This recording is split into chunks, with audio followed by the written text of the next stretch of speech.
Hello!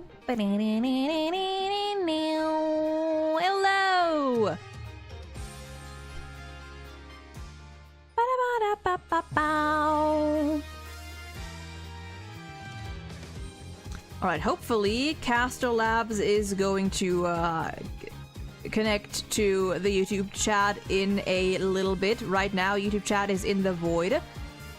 But hello! Happy Friday! Who do we have? Mania, welcome in! Heartbull, welcome in! Adonis, welcome in! Hope you're all doing well today. How's your day? My day is, I'm doing pretty fine. I woke up pretty late today. I woke up at like 12:40, which I didn't like, but hey, there's that. I've been doing nothing but calling German VTubers granny and grandpas for the past few days. Why? Yeah, why? I mean, if they're fine with it, you know, sure. Wonder what's written on that book? Well, wouldn't you like to know? Wouldn't you like to know? But yeah, I hope everyone's doing well today. I am, a little tired, as usual. A little weird because I woke up later than I had planned to. I don't know why I didn't go to bed any later than usual. I don't know. I don't know. No clue. Anyway, let me, okay, let's see. How do I... Can I... Okay, I guess I'm not doing that. Let me test real quick, because it doesn't say that. Castor Labs. Let me do a little test. Okay, we're good. Okay, we're good. We're good.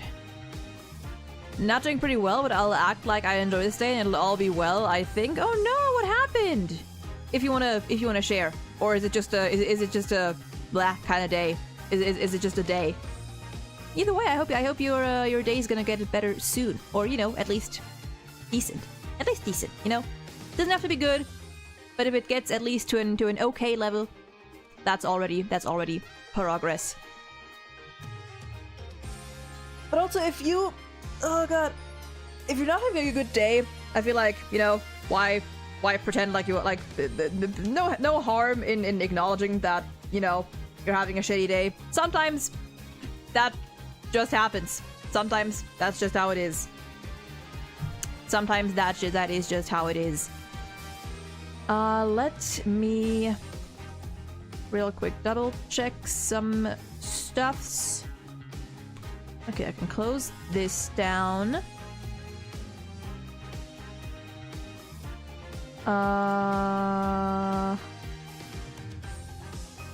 Hold on.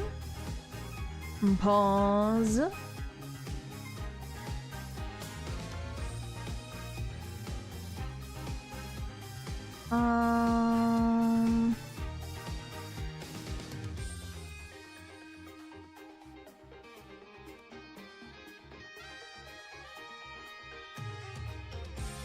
Okay, I'm gonna have to get back to that later. Okay. Just a periodic realization that I don't know if my crush already has a boyfriend or not. I mean, if she does, then why bother, right? I mean, number one, the simplest way to find that out would just be to ask her. that would be the simplest way to answer that question. And I mean, if she does, then yeah, I guess like the like if she has a boyfriend, then the most respectful thing you can do is leave it at that. But if you want to know, then maybe ask her, you know? It'd be weird to ask her straight out. I mean, I guess it depends, you know? It depends. I mean, if you're ever planning on, like, asking her out, then you could just, you know, combine those questions. You know? Ask her if she's seeing someone. Doesn't have to be a boyfriend, you know? Ask her if she's seeing anyone. If not, and if not, if she says yes, then that's that.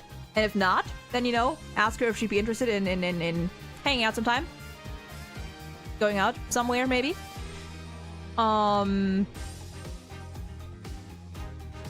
It depends. It depends. It can be a weird question, depending on how you phrase it and how you approach it.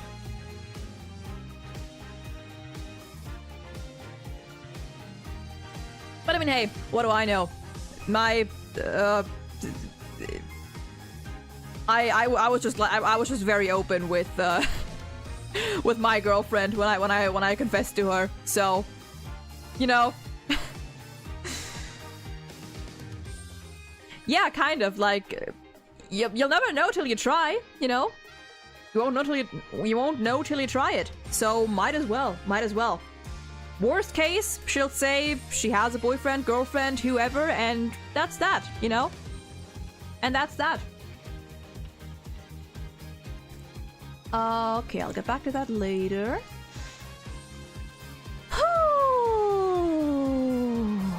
Let me close that up. Alright, so.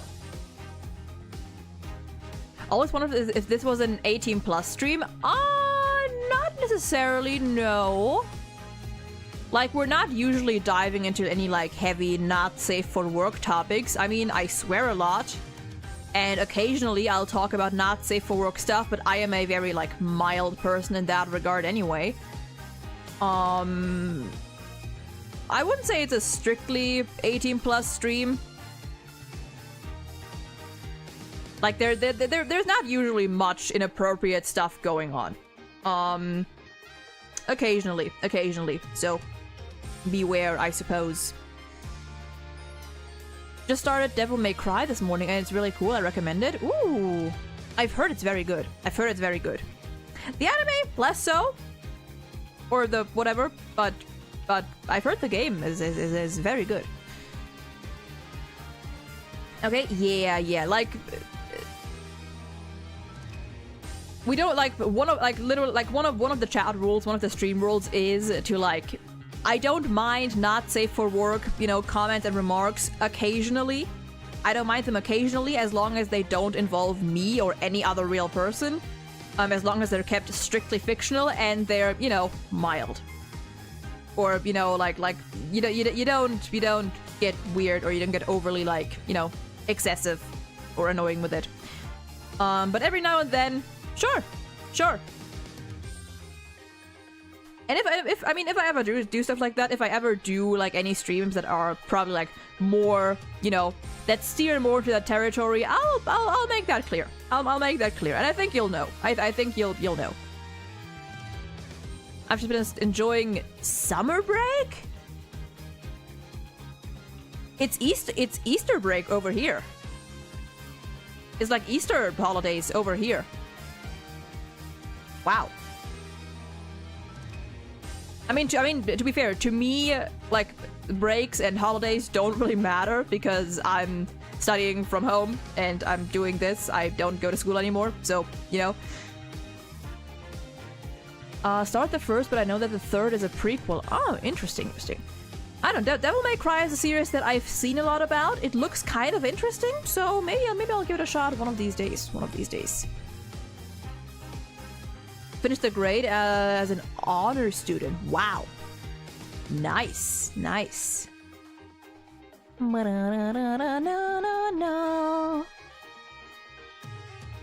bad for someone like me who barely studies. God, I wish that were me.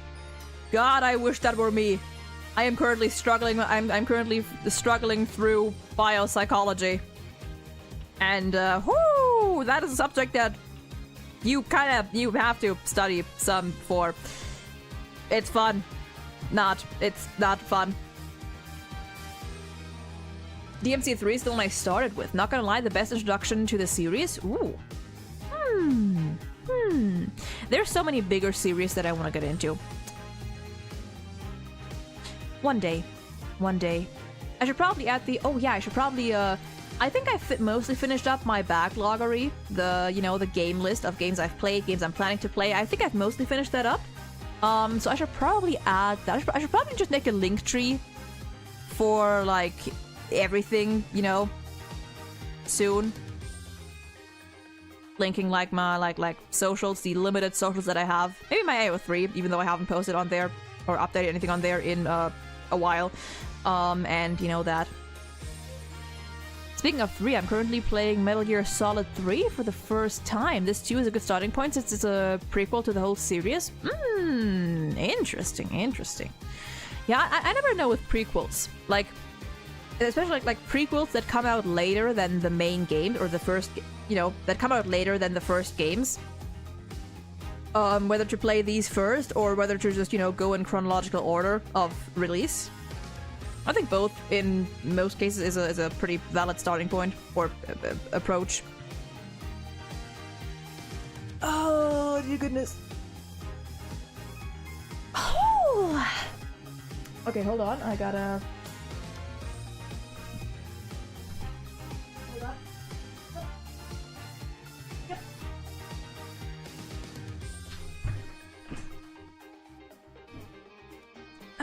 Yeah. Let me do that.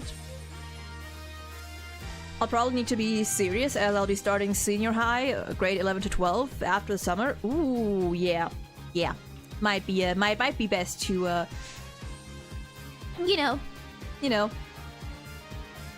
maybe do a little more if just to keep up, just at least to keep up. Same as Star Wars. And I was never into Star Wars. I was never really into Star Wars. PS2 was weird. We got sequels that like to experiment, and then third entries that don't follow the rest of the series.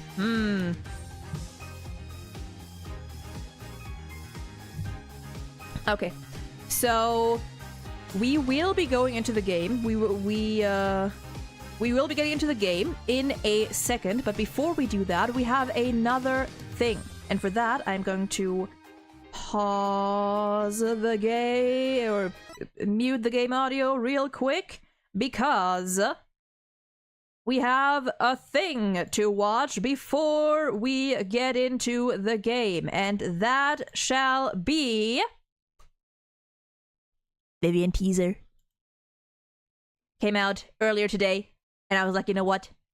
Let's watch it. I'll probably wait to upload this until her trailer is out, or her whatever else, so I can just upload them, in a bulk. I don't know what she's supposed to get. She's getting a teaser, her character demo, and anything else? I think, right? I think she's getting like her own. She's getting another little thing, I think. Whatever. Anyway, let me swap over the audio. Where is it? Okay. This should work. I was not alive during the release of PS2. I don't think when did the PS2 come out? I might not have been either. New character already? Yeah. So as of today, as of recording, as of streaming this, it is there's 1 week left. Not even. There's less than a week left. Next week is going to be 1.7, and with that we have a new character and a new character teaser. And I mean, I already love her, so the only way is up, I guess. You're German, right? Yes, I am. But yeah, we are going to be reacting to Vivian's character teaser, When Birds Sing. I think volume should be fine. Should be fine. If it's too loud or too quiet, let me know. So let's get into it. First reason why she likes Klavier. It's the German buff. The distinct lack of the German accent. I feel like you can. I mean, I can still hear it. I mean, I've practiced a lot. I've like practiced, speaking in English a lot, and trying to minimize my accent. And yeah. Every now and then you can still hear it. I feel like if you know what a German accent sounds like. But yeah. Anyway, let's go. Whoop yeah. Ooh. Is the one who foretells tragedy, a sage who warns the of music storms ahead, or a harbinger of disaster itself. Oh. They The music. Open your eyes and tell everyone what you see in the future.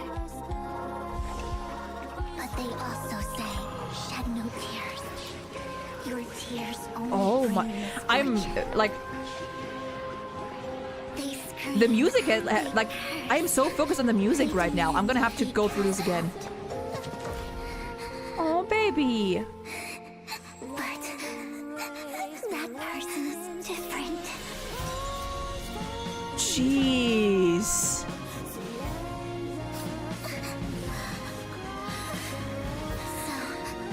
I want to see them. Oh, look at her. I will shine even brighter. I will get closer to them. Oh, I love this.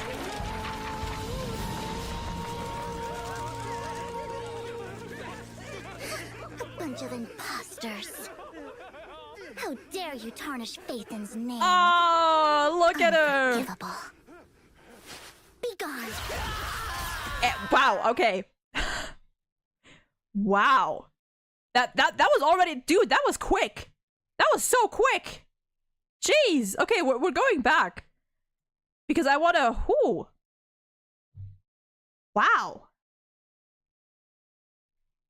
German sounds like to the receiving end, as they have been cursed by the might of a thousand suns straight to your bloodline. That is a way to describe that. Okay, let's go through this again. I was like, I feel like I was too focused on the music to really process anything. So let's do this again. Is the one who foretells Oh, the falling tragedy. bird. A sage who warns of thorns ahead. Or a harbinger of disaster itself. Look at the baby. I do hope that in 1.7 we will get to know like where she got this powers of her from. Like how that, like how she can just foresee these all these tragedies and stuff. Because it's really interesting. They say, Vivian, Vivian. God, look at that. You need to open your eyes and tell everyone what you see in the future. Dude. But they also say, shed no tears. Your tears only bring misfortune. They scream, they curse, they demand I be cast out. Are we gonna get a I don't know if we will, but because I think not every character gets an agent story right off the bat, right? I don't recall them saying anything about that in the live stream.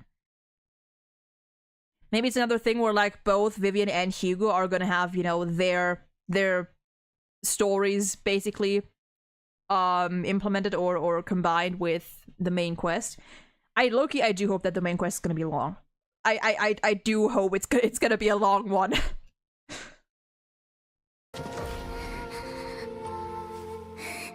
But that person is different. Huh. Jeez, the like the visuals are so good. I love them. I love them.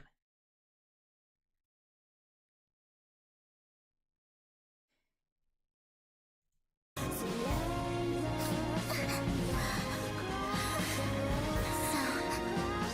want to see them. Oh, she's so determined. Look at her. The baby. God, I love her. I love her so much. Oh. Thank you for the stretch, Redeem. I will stretch. I will do a stretch. Oh.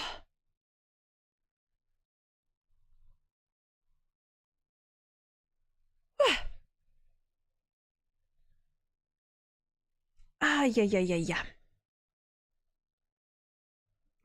Oh god, she's so adorable. Keep moving forward. And I love this imagery of like, yeah, of the bird slowly rising back up. What? I didn't even see this.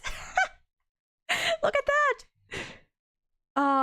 Also, low-key Vivian with like Vivian with pink or like reddish hair would look so good. She would look so good. She looks so good. I will shine even brighter. I will get closer to them. Oh. And her eyes. The way her eyes are drawn here is so cool.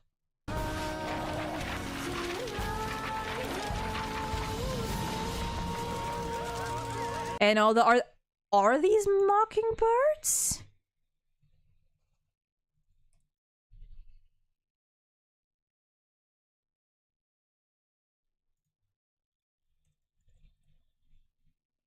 Are they?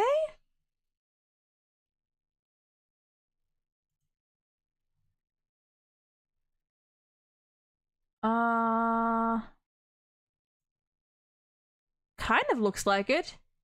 I mean, it would make sense. I don't know. I've never seen one, so I have no idea how they look. But I find that trailer so similar to Sunday's character, like the fallen bird and then the golden aura. I get what you mean. Yeah, for sure. It's kind of like got like a. I don't know how to describe it, but I know what you mean. I mean, it's the bird number one. You know. The falling or fallen bird. I can definitely see it. It's got kind of like a. I mean, there's also like the thorns, you know, like early on we see like the vines, the thorns, like for sure.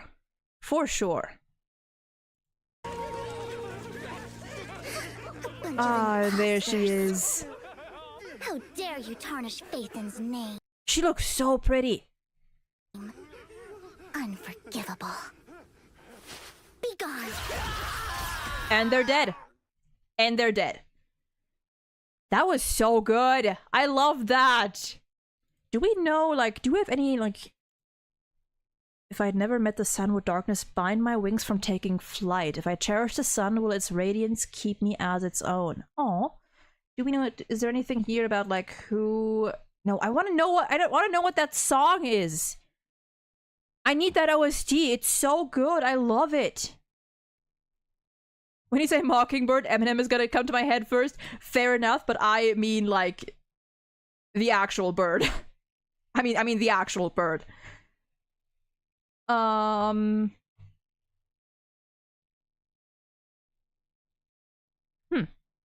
Anyway, that was great. And once her trailer or whatever else is out, we shall be reacting to that as well, and I'll probably combine it into a video. But yeah, that was that. Love that. I love Vivian. I love her character so much. She's so cute. She's so cute. I cannot wait to pull for her. Although I am gonna wait 20 days. Or I guess 19 to 20 days even after 1.7 drops, because I want to do it on stream and I want to combine it with Hugo and letter polls and everything else, and self-control, baby. Self-control, discipline, restraint is a thing that I'm gonna have to do. Anyway, that was that. And now, well, bam, it's back to the game. Or it is, well, not back to, because we haven't even started, but it is to the game. So let me switch back. There we are.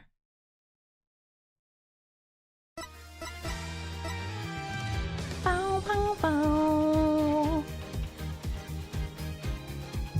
Okay. And with that, let us start the game. Do what we came here to do today, which is continue the trial and hopefully finish it. We were definitely like, we should be like halfway-ish through. So we should be able to do it today. I'll probably go until dinner, which is gonna be about at like 7 to 7:30-ish. So, let's keep going. May 17th, District Court, courtroom number 6. Oh. I have to turn the volume down a little bit. Alright, court is back in session. I forgot red monkey versus blue monkey. Mr. Wright, you said you had a witness? Your Honor, I would like to call the lone survivor of the doctor's murder to the stand.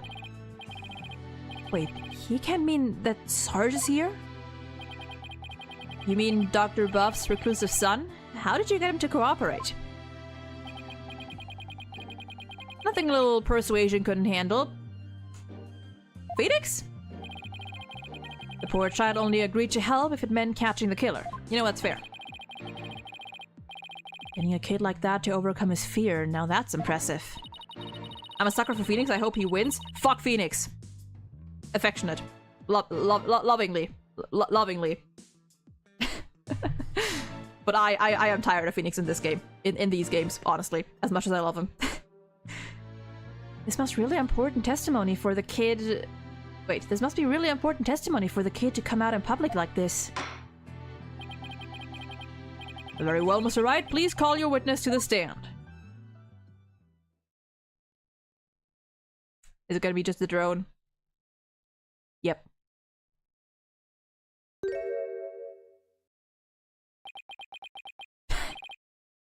Oh my!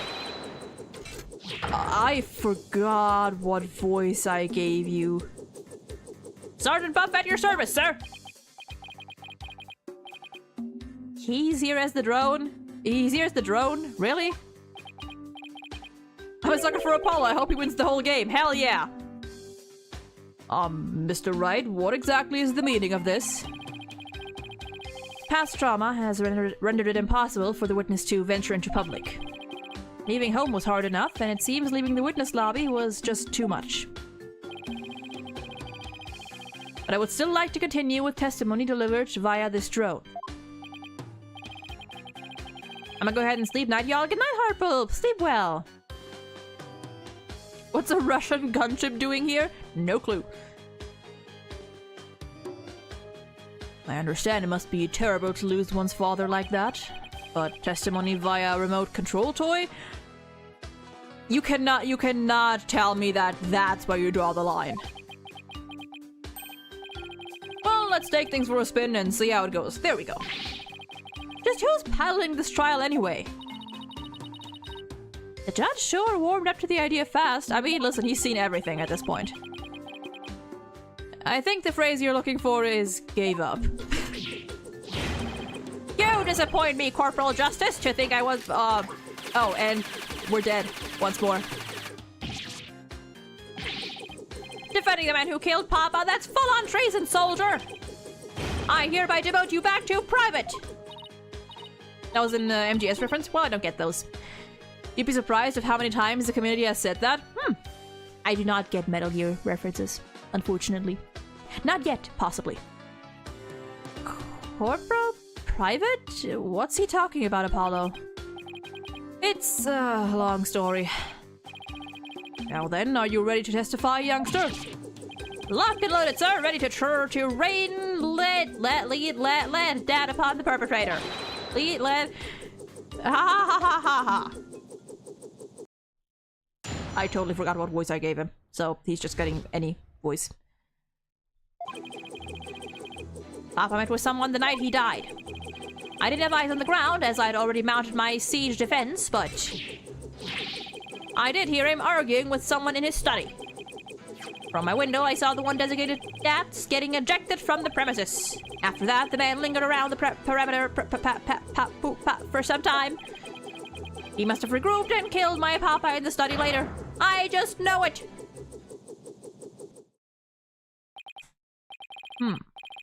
So he was thrown out, but later returned and committed the murder, did he?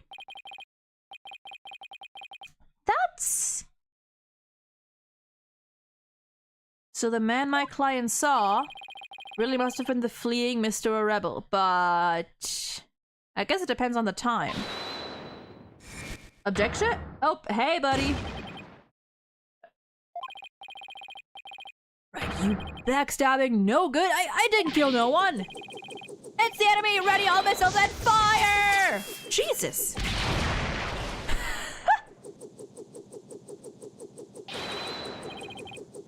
Cap.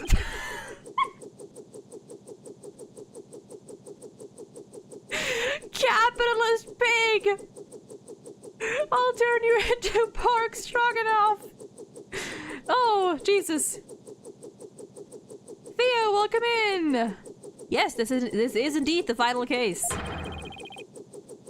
And that's just a taste of my ultimate anti-swine weapon. Whoa, it fires missiles too? Yes, well, the witness is all yours, Mr. Justice.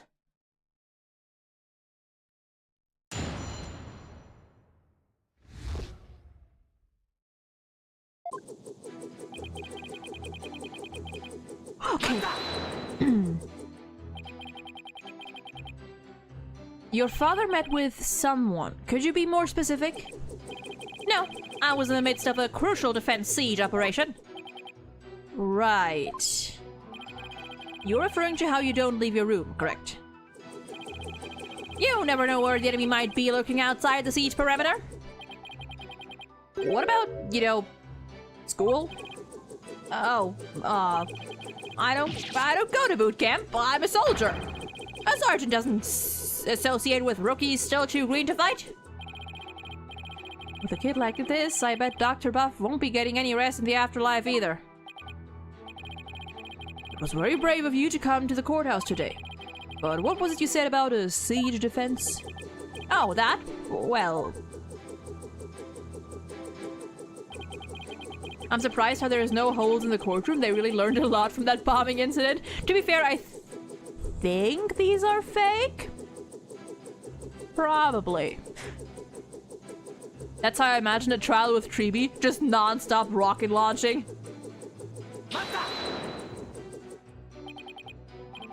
Sarge, I've always wondered, who or what are you battling? That's classified. Even so, it may be relevant to this case. Oh, apparently it's not.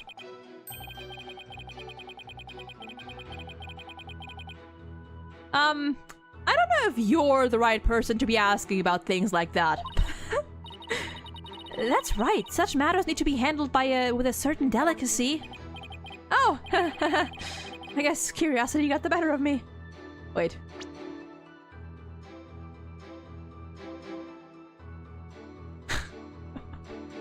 Ah, I love it. I love it. Another day, another case of Apollo just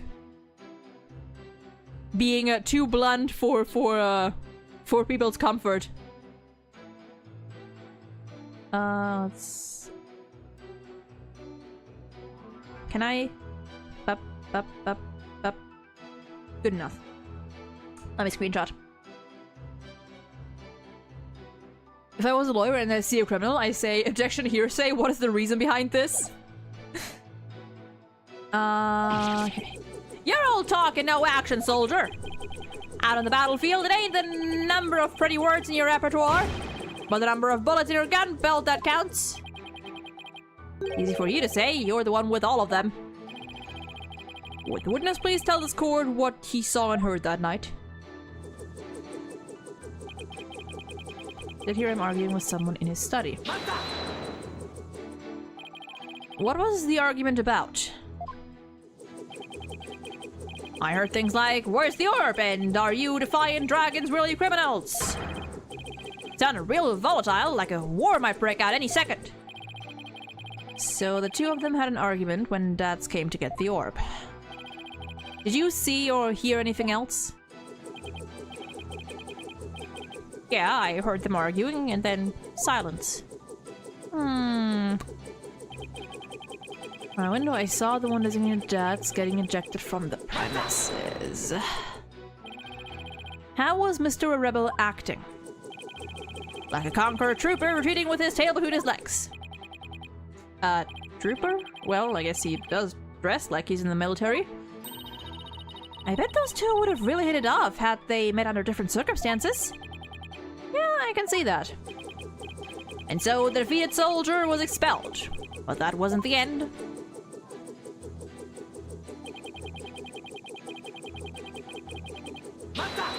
Lingered. That does seem suspicious. He kept hiding behind trees and telephone poles and stealing glances at our house. Well, he couldn't exactly leave without the orb.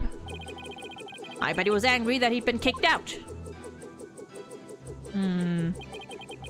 Must have regrouped and killed my papa in the study later. This one strikes me as a little odd. But don't you keep your front door unlocked? If so, then anyone could have got in. That's true. Papa didn't keep our house locked up. He said there was no need because there were only good people in Korean Village. Oh, good sir, please. Yet he ended up dead anyway. Only a monster could do what they did to my kind, trusting papa. There will be no mercy. I vow swift and terrible vengeance. I'll carpet bomb the killer with everything in my arsenal. Jeez.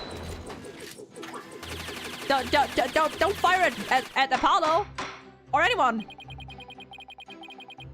While I sympathize with you, witness, you will refrain from firing Gatling guns in this court.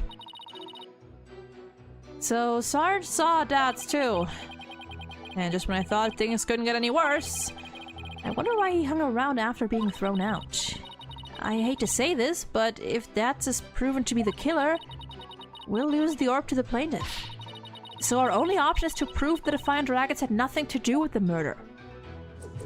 1 second, I think I've got a lash in my eye. And before it actually gets in my eye, I want to take care of that.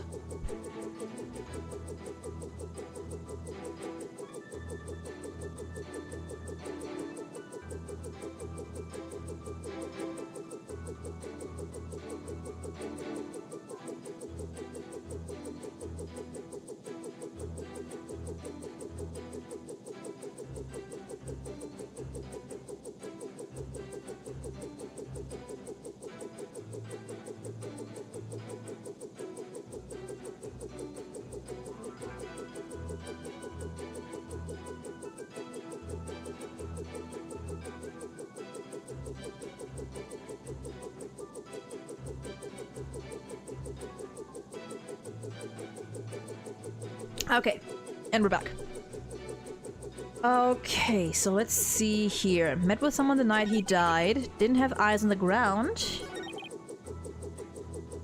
Didn't have eyes on the ground, but I did hear him arguing with someone in his study.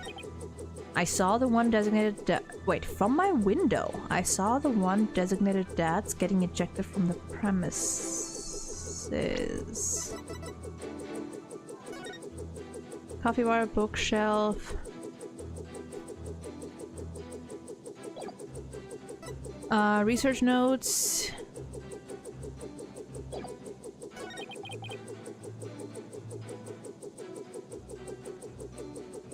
But they did have the agreement.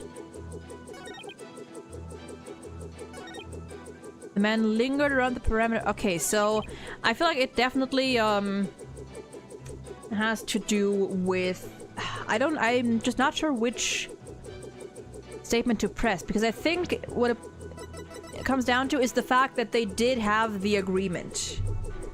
They did have that agreement. Like whether it's like, you know, valid or not or whatever, but there would have been no reason to argue and no reason for Dads to leave and then come back. So must have regrouped.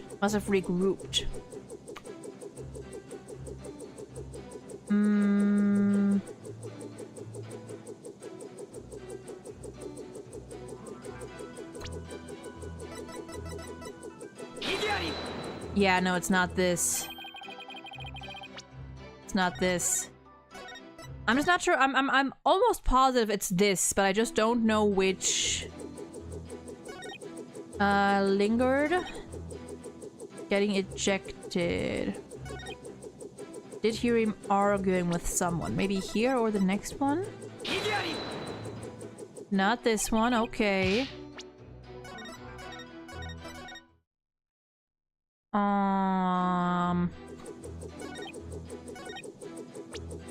Getting ejected from the premises. Okay, none of these.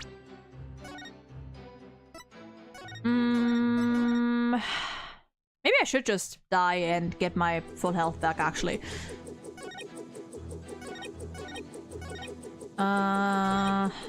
Met with someone the night he died.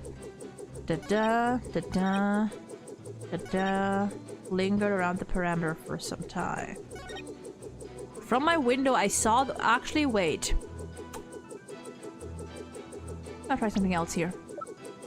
Wait, between 10 and 11...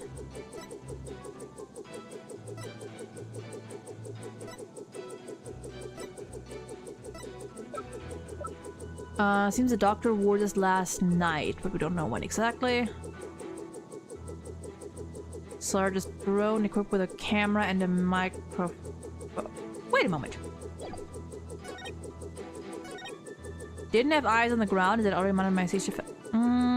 There's like a couple approaches that I feel like could be taken here. So I'm just gonna go through all of them.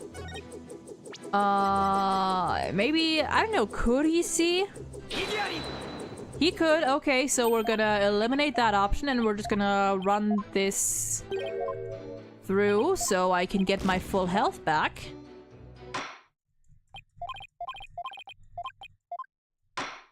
Ba-dum, ba-dum, ba-dum, ba-dum, ba-dum. Oh, wait a moment! Oh, wait a moment! There's an ending for this! Hold on! I didn't know that! Wait! Oh, I didn't know there was an actual ending for this. Hold on, pause. Kara, welcome in! Hope you're doing well today. I see no need to further prolong this trial. The Defiant Dragons have failed to sufficiently show their right to the item in question. Therefore, ownership is hereby awarded to the plaintiff, Paul Etition. Oh. Never seen this game played, only the memes? Well, we're playing it right now. We are on the 6th main game, the final main case.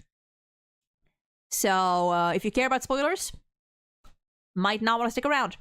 If you don't, feel free. That creep politician stole the Founder's orb right out of her hands. The dream of revolution in the kingdom of Khura'in died that day. And we returned to our daily lives. As for my relationship with Mr. Wright... The word awkward comes to mind. Let's just say it was never really the same. Oh! Wow. Okay. Interesting. Interesting. Yeah, retry from this scene. Huh.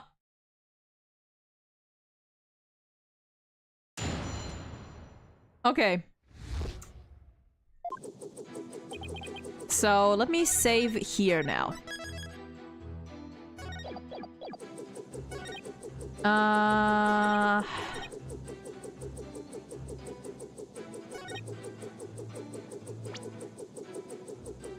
I don't think this makes sense.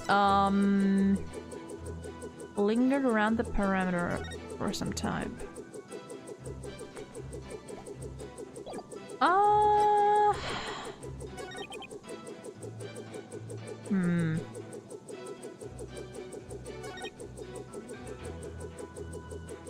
Did hear him arguing with someone. Let me get to that again. What was it about? Where's the orb? And are you finding? Wait, where's the orb? Wait, no, that would make sense if he's... We're criminals, real volatile, I won't run seconds. An argument that can get the orb. And then silence. Let me skim through these again.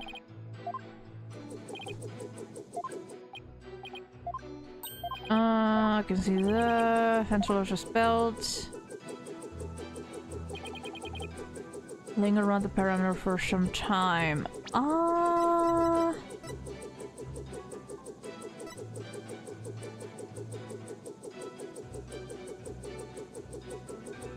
Just to...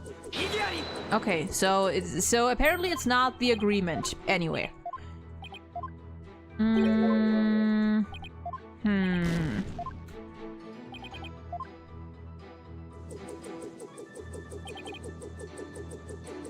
Yeah, Athena, help.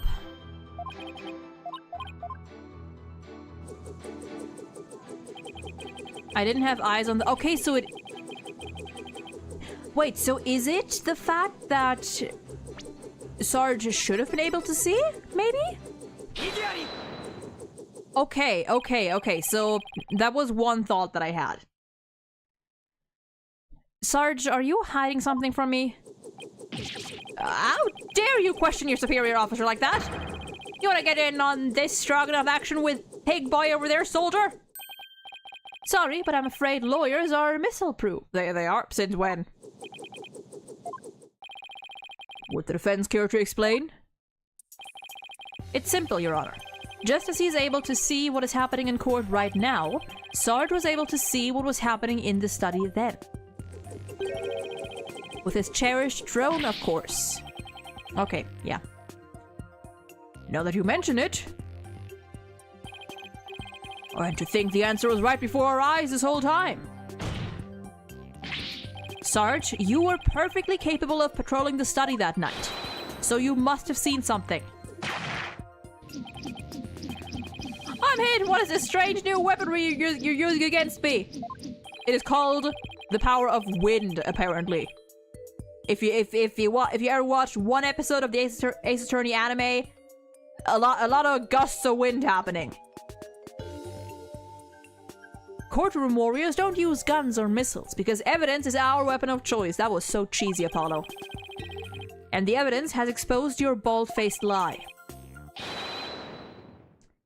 My true... you're so cringe. I love you.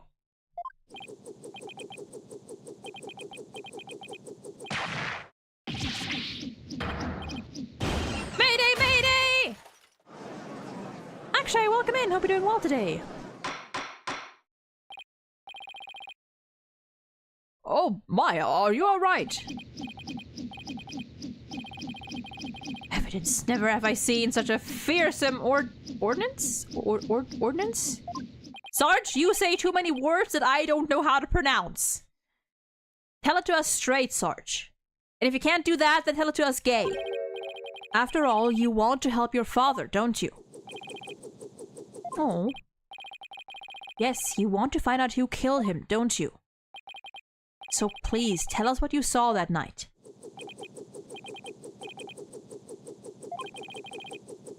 It's not what you think. I didn't see anything, I swear? You sure?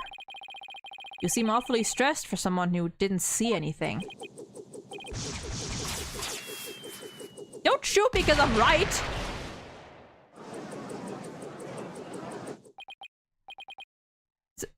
Sarge, you need to answer my question. Shut your pie hole, maggot! Okay, jeez. It'll be a scorching day in Siberia before a lowly private like you orders me around. What's with him in Siberia, of all places? But if a scorching day is what it'll take, then maybe it's time to turn up the heat.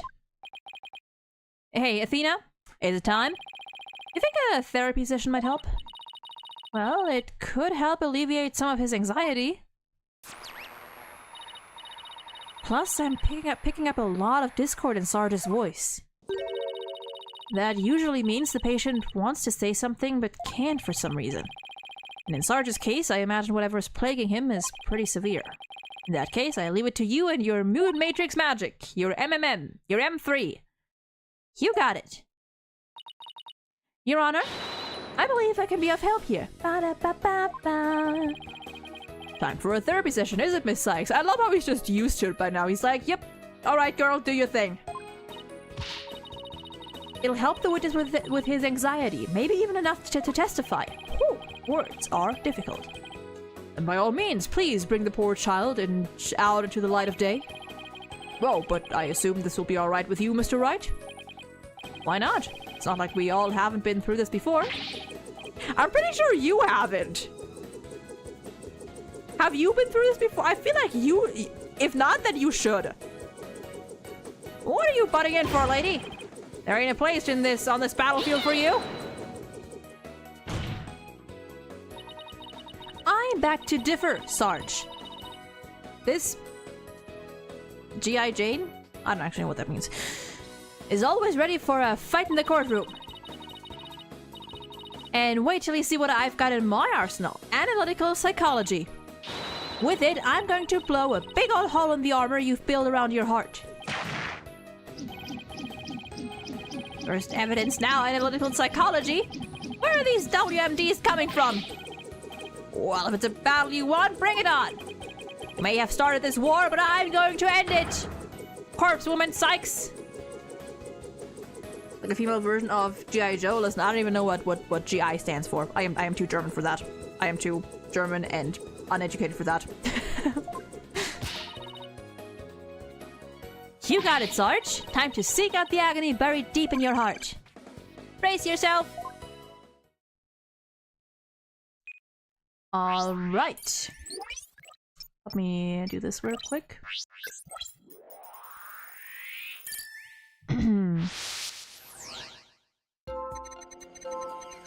Okay. Stayed in my room with my drone that evening. A little sadness, that's interesting. Or sadness or fear, I suppose. Private soldier in the US Army. Ah, see? No wonder I didn't know it. I don't know anything about the military, and I know even less about the US military. I don't even know anything about my own military. Okay, that's funny. I heard Dads and Papa arguing with each other. Okay. Got kicked out, but I saw him still hanging around outside. I was in my room, so I didn't know Papa was dead until the next day.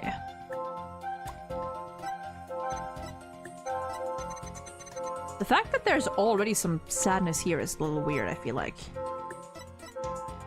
Maybe? Nope.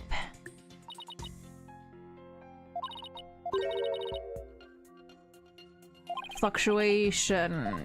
Okay, so that's the thing here. That makes sense. Why so much? Why this? That's not it either, though. But I feel like that could be a little weird. Only a single statement.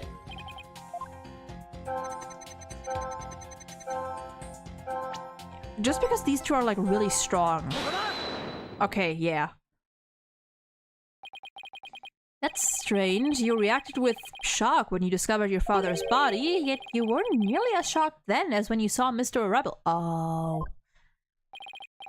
Normally, you'd expect the death of one's father to be much more impactful. Enemy fire! Direct hit! That is strange. I wonder what it could mean. Well, we know he wasn't as affected by his father's death as he should have been. And I think I know why. Oh? Sarge, you weren't as shocked at seeing your father's body as seeing Mr. Rebel because...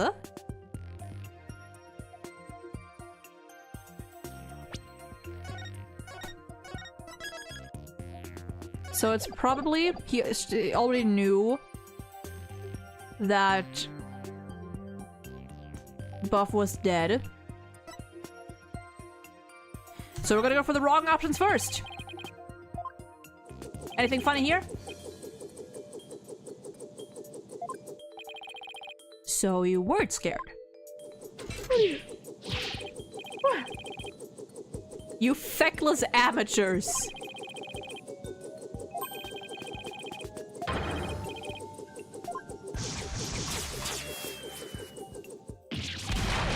And he's dead. Oh, he's dead.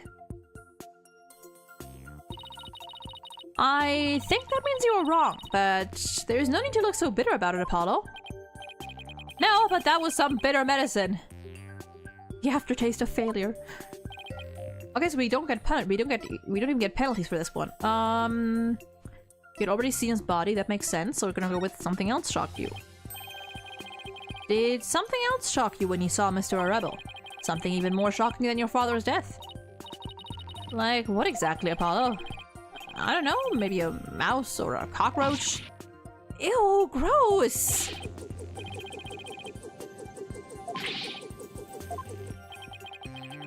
Sounds kind of messy, don't you think? Then I'll develop new weaponry. Maybe a flamethrower to do the trick. Sure, as long as you keep it for vermin use only. It was worth a try, especially to see your reaction. Alright. Sarge, maybe the truth is you left your room that night. And that's when you saw it. Your father's body. I saw no such thing! Really? You didn't see his body. Alright then. What did you see? Alright, down to 70. Look, Apollo, we've lost some noise! So, just as I suspected, he really did see something. Sarge, please, tell us what you saw.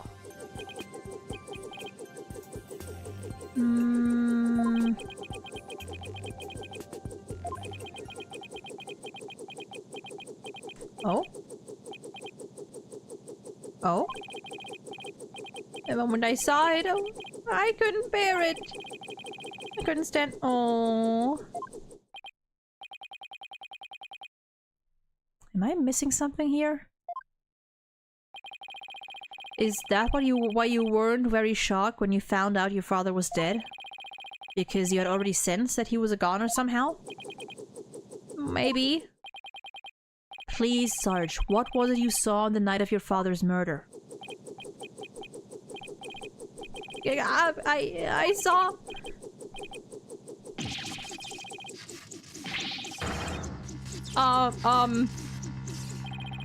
What's happening?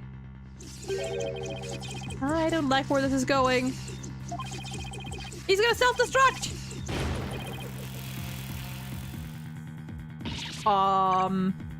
Help!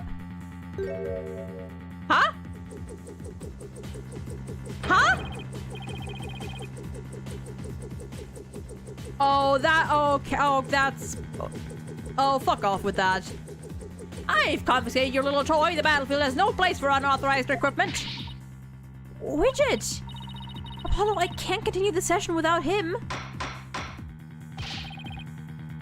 Calm yourself this instant, witness. I hereby order you to submit to your therapy session. And you just take... Dude! Look at me, I'm judge, jury, and executioner now. I hereby convene a military tribunal?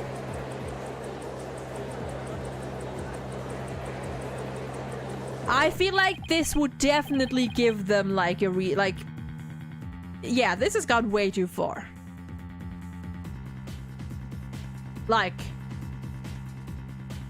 I feel like this would give them enough reason to like go look for Sarge and you know, restrain Sarge and get that helicopter out of here. Well, there you go. Arrest that drone. This is, I mean, the drone alone isn't gonna do much, I think. Just arresting the drone.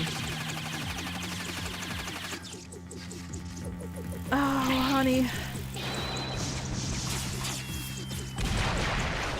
Jesus Christ! What is happening? Jesus!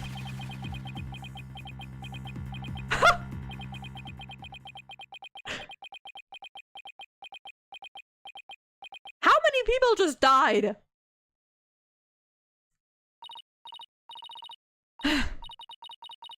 Finally got him back. Nice work. I just stood there and watched, apparently. This witness is truly a handful. 2, 3, 4! Miss Sykes, what's the witness's current psychological state? Let's see. He's emotionally all over the map. So his out of control emotions are in control of him. Huh. Does that mean we can calm him down if we figure out the root cause? Yes, so let's see what we can find. Sarge, can you hear me? Ooh. I'm here. Now I want you to take a few deep breaths. Just try to relax. Try it with me. Breathe in. Breathe out. Breathe in. Breathe out. In. Out. In. Out. Maybe not that fast. And now, let your emotions take you where they will. Go on. Just let it all out.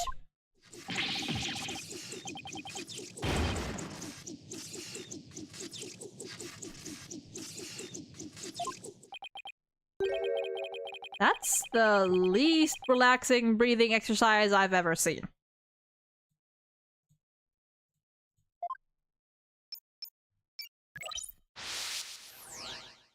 Okay. So the other two are just out now. Was still hanging around after he got kicked out when I heard more fighting and I got worried about aha!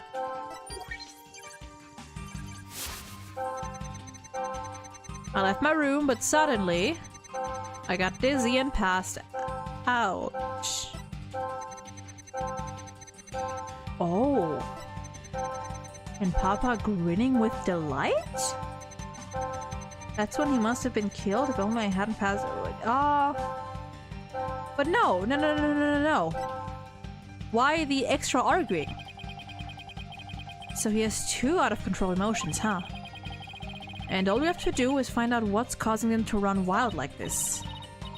Whatever the cause, it should appear somewhere in the mood matrix. I'm assuming it's a fire because yeah. Because didn't Sarge's mother die in a fire?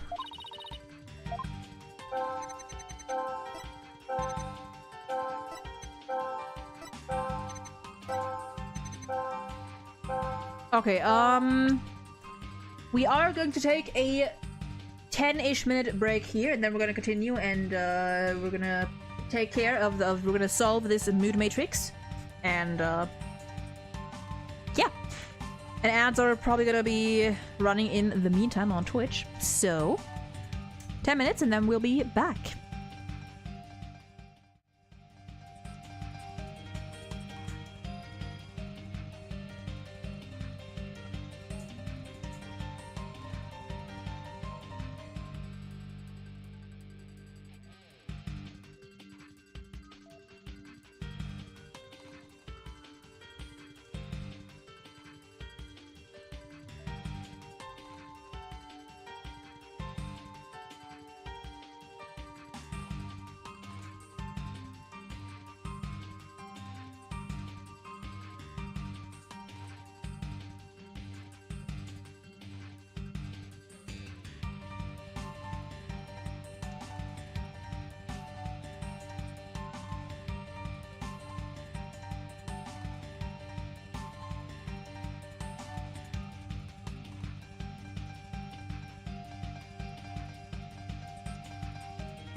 Okay.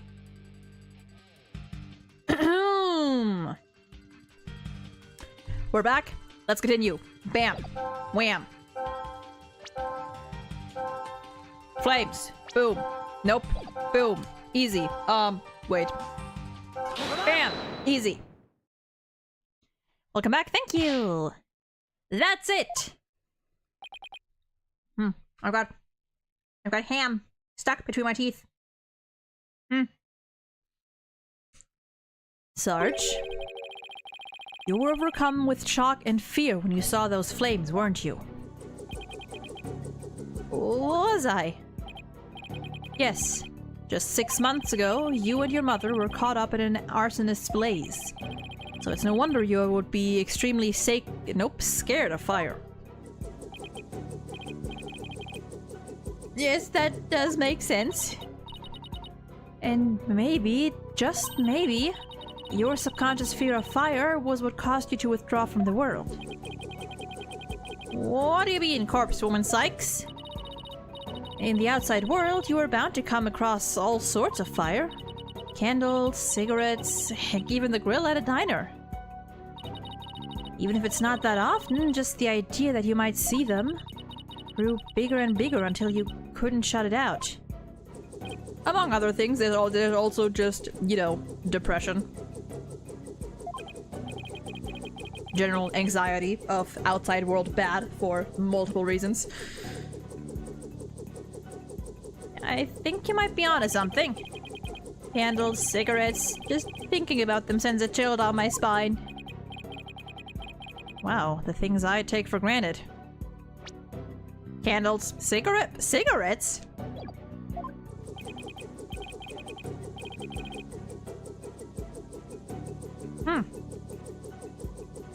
Okay, there we go. Oh, I see. I was afraid. Afraid of the fire. Strange, I didn't even realize it myself. About that fire, Sarge, can you tell me what it was burning? Just stay calm and maybe something will come to you. Oh,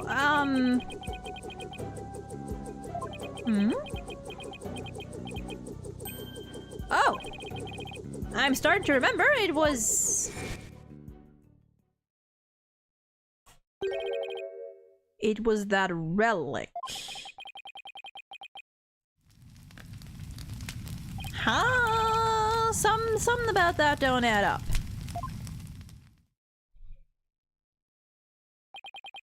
The orb was on fire? Was it just glowing? It's still kind of fuzzy, but yes, the orb was burning right in front of Papa. There in the flames was Now I remember. I saw Mama appear amid the dancing flame. Huh? Huh?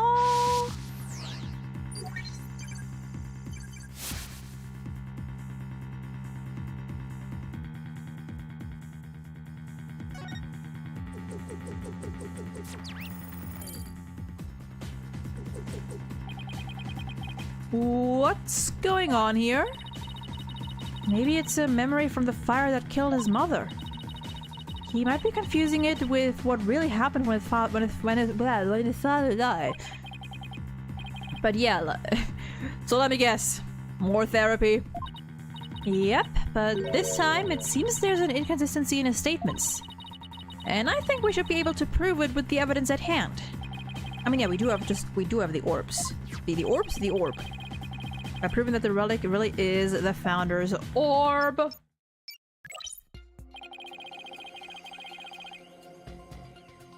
Mm-hmm.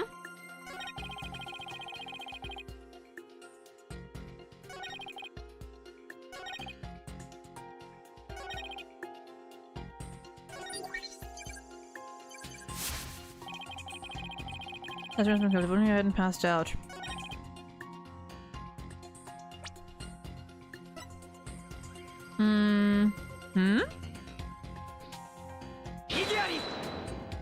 No, not as simple, okay.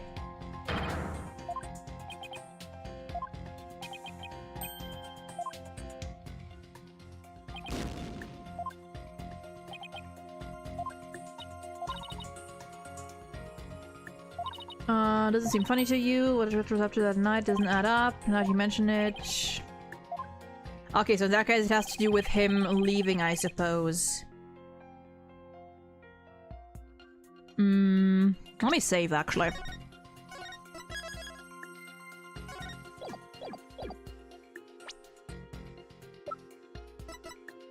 The moss, maybe? Not the moss.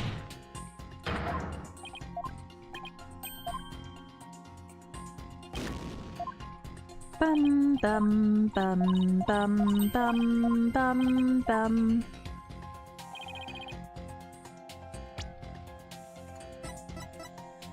Study photo, study diagram, duration, agreement, drone, ring, code.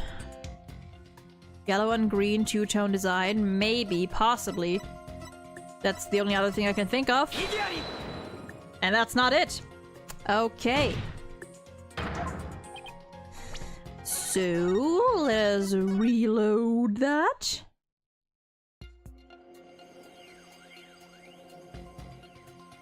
I mean, assuming it's that. And I saw Mama's face inside.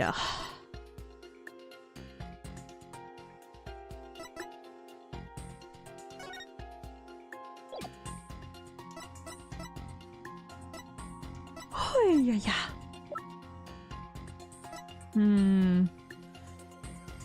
Couldn't read it. Okay, that's not contemplate yet. Stuck to the insole. Okay, yeah.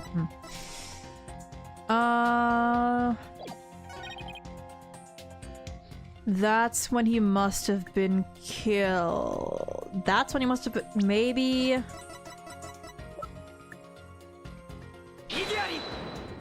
No.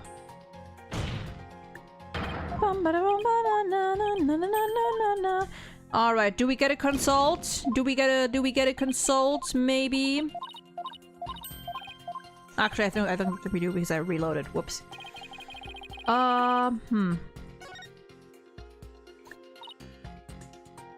Fear of fire is triggering a past memory. The memory of what he really saw is being suppressed. When he tries to remember, the past memory is being overlaid into the more recent one. Mind sure is a tricky beast. Sure is, Apollo. Once you find an inconsistent statement, present the evidence that proves it. Main issue here is when the doctor was murdered. Kanaku, thank you for following! Have to go. Made you some clips. You got a really nice voice and suits voice acting. Why, thank you. I appreciate that. And I'll check out those clips later. But thank you for following, and thank you for stopping by. Thank you for being here. Hope you have a lovely rest of your day. Or night, or whatever time it is for you. Okay, wait, okay, so we got... Was he really good? Oh, so we are focused. Okay, so I was too focused on the fire. Because, okay. Okay. Get killed, when hurt, more fighting. So is it the killed part? But what do we present here? What do we by one opponent? Struck with a cornerstone, no object with an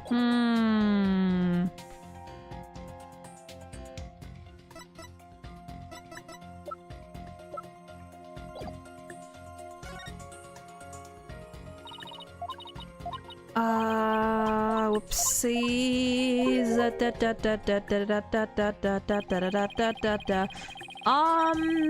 So yeah, this doesn't line up. This doesn't line up. Suddenly got very dizzy and passed out. Remember a flame lighting up the room.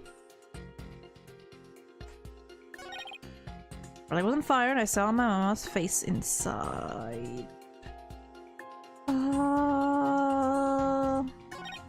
That's when he must have been killed. Do we just point out the... No. Okay, I'm feeling a little stupid right now. This case is making me feel very stupid.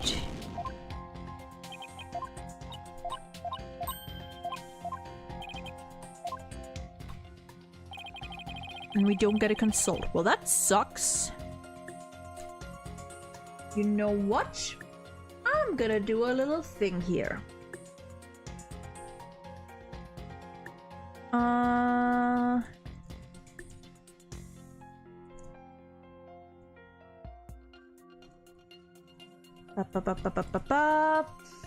Letty, welcome in. How much did I miss? You missed about 1.5 hours. We are in the middle of cross-examining Sarge. And I am being very stupid right now. Maybe.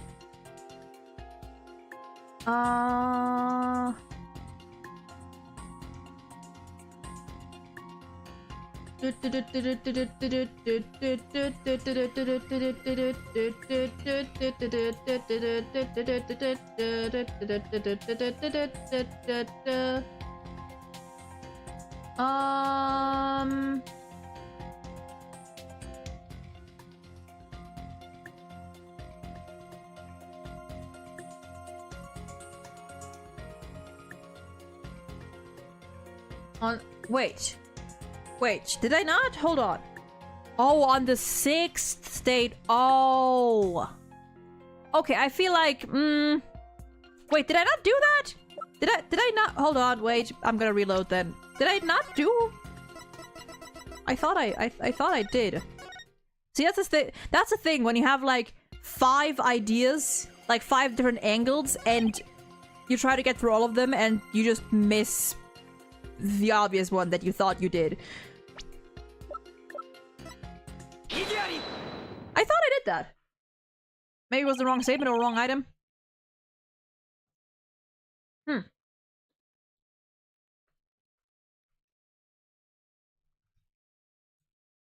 One second.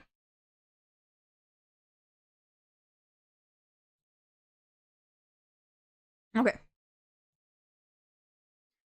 Don't blame yourself, Sarge. After all, even if you hadn't passed out,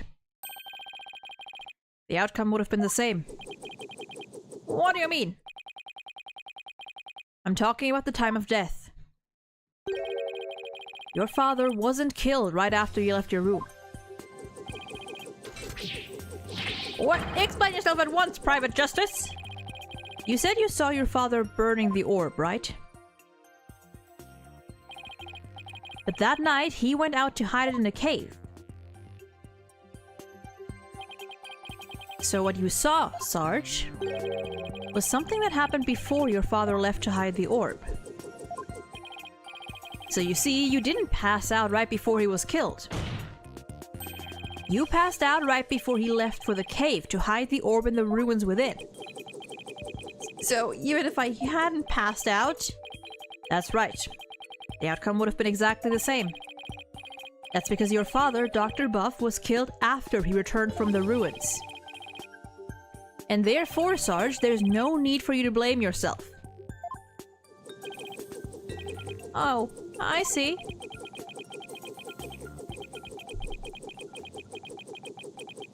Oh. Private Justice? Can you really say I bear no blame in this? Why do you ask? Happens a lot in Ace Attorney, doesn't it? Especially when you know exactly what the plot twist is, but the characters have to catch up to what you already know. Yeah, it's... Sometimes. Because the truth is, if I hadn't engaged in my siege defense, Papa would still be alive.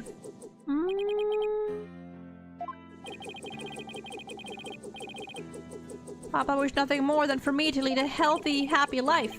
That's why he quit his job and moved us out away from the big city.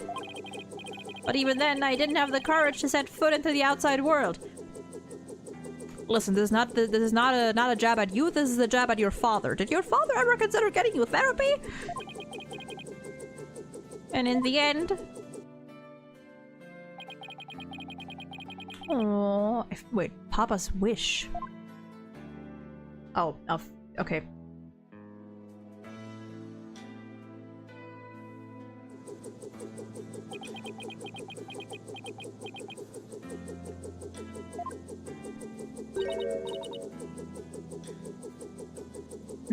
Who? Oh. If you want to make your father's wish come true, if that's what you really want, then who's to say it's too late? Why don't you take the first step now? My first step? That's right. You can cast off all your regret. You can stop standing still and start moving forward. You have the power within you. I know from experience. I know what it's like to feel like you do. But only you can decide to take that first step. Oh, look at her! Look at her go! If you don't change your tactics now, Sarge, the victory you seek in the war you're waging will always lie beyond your grasp. Talk his language!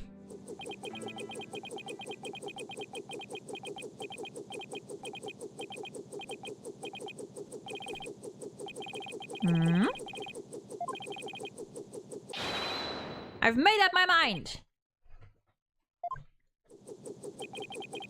As of this moment, I will suspend my siege defense indefinitely. Oh. Well, there we go. Oh. I don't remember this.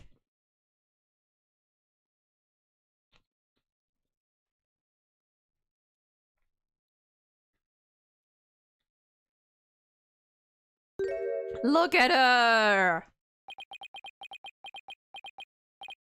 Huh? Sergeant Buff reporting for duty. I thought you were a guy. You're definitely not the gruff drill sergeant I envisioned. Well, my mama was in the Russian army. I was just as shocked, but it certainly explained a few things when I found out too. May I introduce you to Miss Army Buff, age 12. She's so cute! No way! Careful, soldier! Don't forget I could blow you away at a moment's notice! She's just too cute! So, have you always been in a wheelchair, Sarge? Negative. Only since I was injured in the fire. Your voice sounds awfully different from before.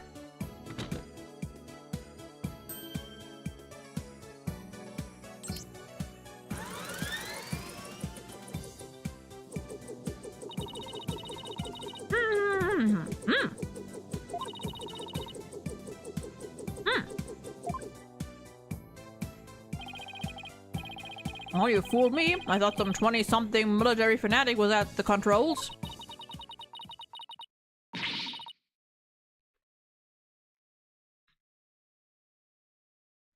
If it's all the same to you troops, I'd like to continue my testimony. I just remembered something, and it's as crisp and clear as a trumpet at roll call. What did you remember? With all due respect, the drone makes a lot of sense considering her condition. Honestly, the drone is a pretty smart idea. You know, if you can't go out yourself, she can at least still see and hear what's going on through her drone. Pretty damn smart. Oh, sorry. Was my mother who appeared in the burning orb. It was some lady Papa had shown me a picture of a long time ago. He said it was the Holy Mother, the founder of Karanism. She appeared right there, right in the burning orb. Huh? What did you say?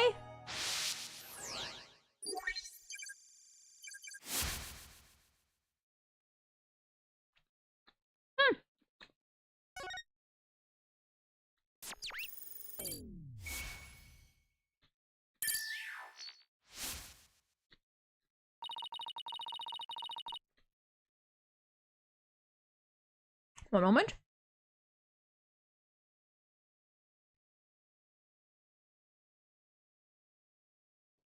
Okay. The Holy Mother of Karanism was in the burning orb? What does that even mean? I have a bad feeling about this. Could it be... Could this explain what Sarge means by the Holy Mother appearing in the burning orb? Okay, I already did see this, and I think Offer thy prayers as fervent as fire, only then shall the Holy Mother return. Dr. Bruff's research notes? What do I have to do with this? On the one hand, it kind of pisses me off that testimonies don't always tell the truth, but what's new in here? Yeah, for sure. Look at this. The burning orb, the appearance of the founder, this part points to both. Whoop. Bam. Oh dear god, there's a legend about the orb involving a mysterious riddle. And this song, in turn, is said to contain the key to solving it. If the legend is true, then I believe the answer lies in this part of the song. Offer thy prayers as fervent as fire, only then shall the Holy Mother return. Well, anyone see where I'm going with this? Yep. You're supposed to set the orb on fire. The whole stanza seems to suggest that the founder will appear if the orb is set on fire. Well, wait, so the doctor, he... Yes, Athena, the mad lad did it! He had solved the ancient riddle of the founder's orb. Oh my!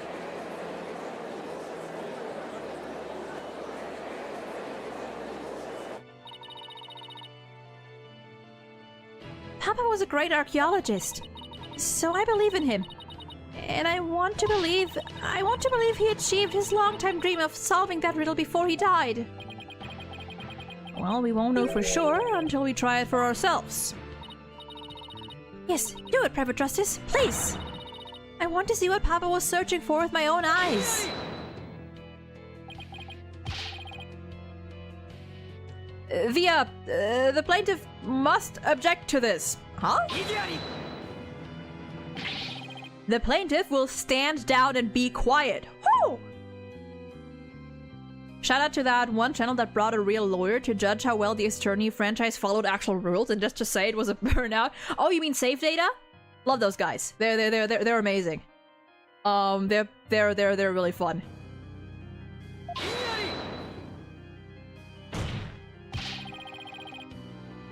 You don't have the right to set a precious relic like that on fire. Oh, but I do. All I needed was Sarge's permission. Since we still don't know if this treasure is the Founder's Orb or the Crystal of Ami Faye, any ownership rights the Doctor had now belong to his daughter. Let's go, Apollo! Therefore, you have absolutely no right to stop us. Get fucked, Phoenix! Apollo, we can't start a fire in the middle of a courtroom! Yes, we can! Very well, Mr. Justice. I never thought I'd be saying this, but you may burn the evidence. Alright, here we go. The ventilation is crap here! Oh, the animation!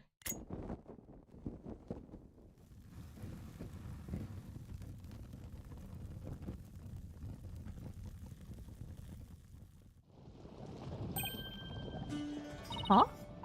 Apollo, the inside of the orb, it's melted. Oh. Interesting. There's something in... Oh, and there she is.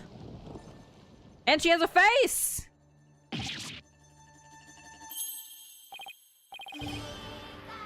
Dirk, isn't she? Her garb leaves no room for doubt. It's the Founder herself. Face and all. I don't understand. The greatest of taboos in Korainism is the depiction of the Founder's face. Yet here it is, hidden within this orb.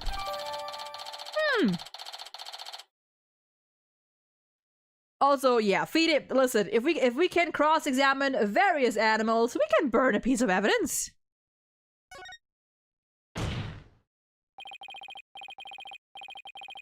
Sorry, Mr. Wright, but as you can see, the issue is crystal clear. This figure is the Holy Mother, founder of Korainism. And based on that, this must be none other than the founder's orb. Beat that as it may, Mr. Rebel still may have killed the doctor. If so, it will render the orb transfer agreement null and void. Don't play dumb, Mr. Wright. The truth of the matter has already been proven. Dr. Buff wasn't killed right after Sarge saw Mr. Rebel. It happened after the doctor came back from hiding the orb. And you have no proof that Mr. Rebel was still around at that time. Your claim that the Defiant Dragons were behind the crime doesn't hold water. And that means the orb transfer agreement is still perfectly valid. Keep arguing, Phoenix. Admit it, Mr. Wright. I just burned your whole case to the ground.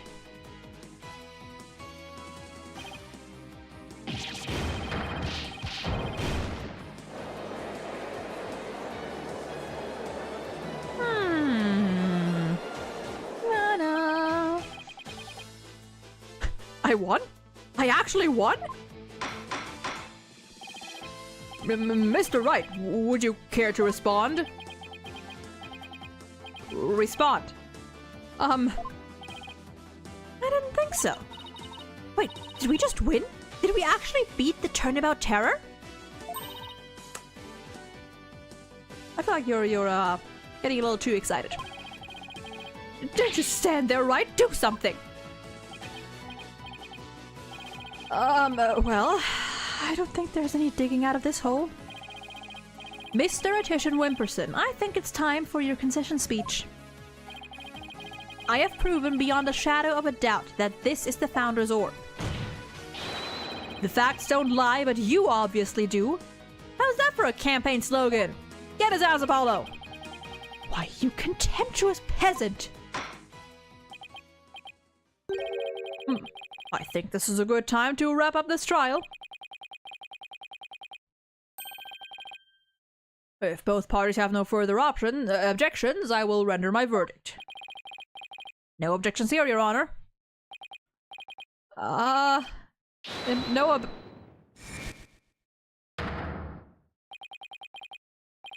You can't do this. The crystal is mine. I'll lose the election if I lose that crystal. I'm sorry, but there's really nothing more that I can do. You haven't forgotten about our little chat, have you?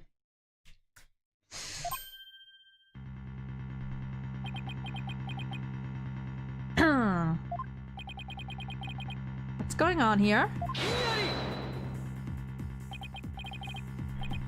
Your Honor, I object to the defense's last claim. What? I don't believe they have truly proven that the relic is indeed the Founder's Orb. Mr. Wright, I don't think even you could bluff your way out of this one. What possible argument could you have to claim that this isn't the Founder's Orb? About that. Oh, of course. He can't possibly have hit on something. The defense's assertion is incomplete, and this is why. Their claim that this relic is the Founder's Orb is based on a legend. And that legend claims that the Founder will return when the riddle is solved at last. Right? And that's what happened. The Founder was revealed for all to see. But Mr. Justice, what about the rest of the legend? Huh? According to the legend, once the Founder returned, she would bestow spiritual power to the person who solved the riddle. Oh, come on, dude! You're kidding, right? Well, Mr. Justice, do you feel great spiritual power coursing through your veins? I mean, to be fair, he does have those. Sort of, kind of. But receiving spiritual powers and stuff, it's all just mystic mumbo-jumbo, right? Maybe so, but you're the one basing your claim on said legend. And what we saw here does not fully fulfill it, does it? No, but... consequently, you cannot rightfully claim that this is the Founder's Orb. Literally, you could have bullshit, right? You could have said that you're, I don't know, you're fucking, like, how would he have proved, and he's asleep. How would they have proven it, you know? But alas, the boy is too honest. What's gotten into him? Why is Mr. Wright doing this? I don't know, maybe because, Titian Wimperson is fucking blackmailing him? It would appear that Mr. Wright has lost a few of his marbles. A few? He still had some left? That couldn't be further from the truth, Your Honor. In any case, I believe this is a good time for a recess. Both sides will have 20 minutes to prepare. I ask that all arguments be ready by then. Oh, and Mr. Wright, you do well to wash up and find your missing marbles by then too.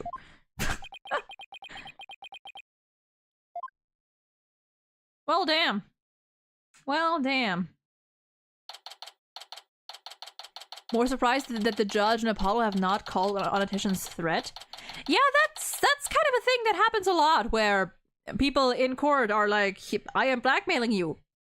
Remember, I have dirt on you, I have blackmail, I have a hostage, I have whatever, and no one hears it apparently. Except for Edgeworth that one time, because Phoenix had a breakdown. But Mr. Wright sure is acting funny. I mean, he's famous for going out on a limb, but that last assertion was just plain crazy. It's either a bluff or a Hail Mary. Either way, it doesn't make much sense. Maybe there's something we're missing here. Maybe the fact that Titian openly threatened him in court. Although he seemed perfectly normal when we spoke earlier. The man's a fucking... yeah, of course, the man's good at acting. Apollo, I have a bad feeling about this. I'm going to check up on him. What's going on with you, Mr. Wright? Hey, Private Justice. Oh, Sarge. I forgot to mention something. On the night of Papa's murder, a strange thing happened. But why are you only telling me about it now? Well, I didn't say anything before because I thought Papa's death was an accident. But now that we know otherwise, I figured it might be important. There's still more to this case? When I left my room and lost consciousness, I passed out right here. Okay. That's right above the coffee bar. But when I came to, someone was pushing my wheelchair? I was so scared, I beat a hasty retreat as fast as my wheels could take me. Do you know who it was? No, it was pitch black. Plus, I fled to my room so fast, I didn't even have a chance to turn on the lights. Maybe it was your father? No, he would have said something to me. Besides, I'd have known if it was him. So then it could have been your father's real killer. My thoughts exactly. But you didn't report this to the police? It didn't even occur to me. It's okay, you were obviously still upset, so don't beat yourself up over it. Apollo, this could be really important information. I think the act of pushing Sarge's wheelchair could be part of some bigger scheme. If they were listen. Upper floor, wheelchair, pushing the child, after killing someone. Need I say more? It's hard to see why else the killer would have done such a thing. What's up with Dirk's arm? I don't know. I think he might just want to look cool. Maybe. Or maybe he really can't use it. I don't know. I guess I should take her statement down as evidence.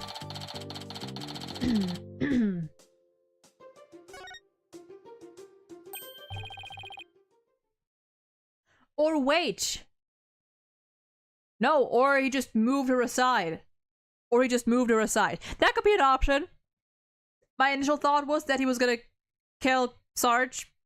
because potential witness, but you might also have just pushed her aside because maybe she was like blocking the entrance. Oh, welcome back, Athena. Hey, girl. What's with the long face? How'd it go with Mr. Wright? What should I... Athena? Oops, sorry. Zoned out there for a second. The recess is almost over, so let's go. What was that all about?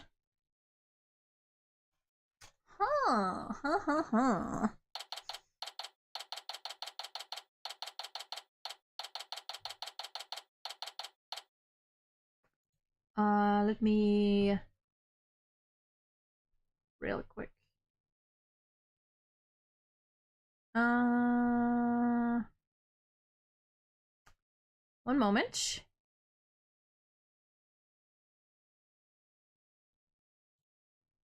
Okay.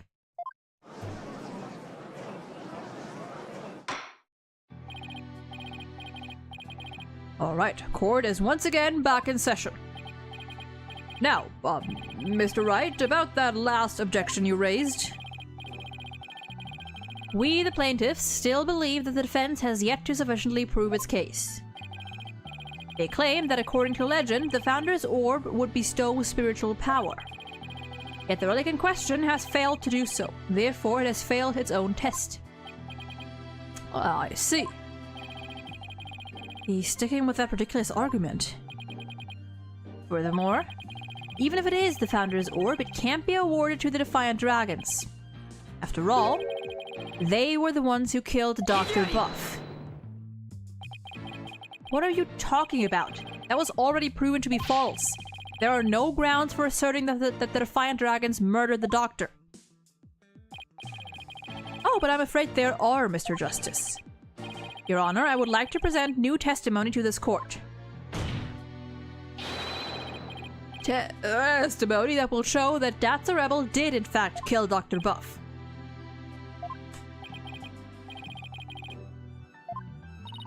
I guess Mr. Wright found another new angle, What new testimony could there be this late in the game? Welcome to Ace Attorney, buddy.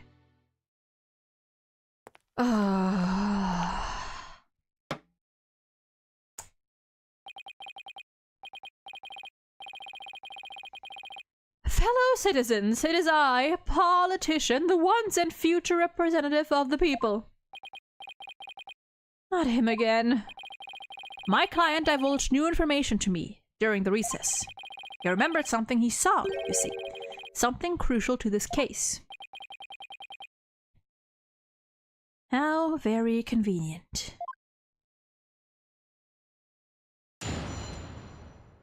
The names for the NPCs are still wild to me. That's a Rebel can't be more silly. I know, true, but I love it. I love it. It was around 11 at night and I was out on a mobile meet and greet around the village. That's when I saw Dr. Buff being murdered from outside his study window. Mr. Rebel snuck up from behind and struck him on the head. His weapon of choice, a suitcase. A big, strong man like him could easily swing a heavy suitcase into someone's head.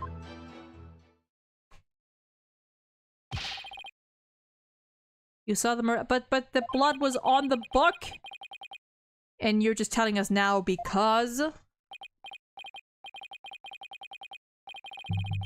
I saved the best for last. It's a tactic known to all the political greats. The murder weapon was a complete mystery. How is it though? There's a book with a bloody corner right on the floor. How is the murder weapon still a mystery? But my client's eyewitness account has finally brought it into light. According to the autopsy report, Dr. Buff was struck in the head by the corner of some object. I suppose that could very well be the corner of a suit, but it's so blunt though! There's no corner! But eyewitness testimony isn't the same as hard evidence.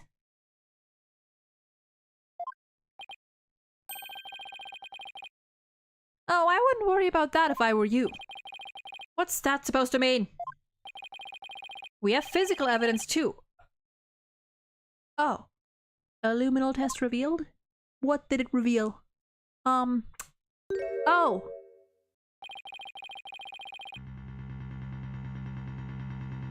Well, that's unfortunate. Really now? How does that prove Mr. Rebel used it as a weapon? You should know the answer to that, Mr. Justice. Since you know as well as I do that the suitcase is covered in his fingerprints. I forgot we dusted it right in front of Emma. Well, that's unfortunate.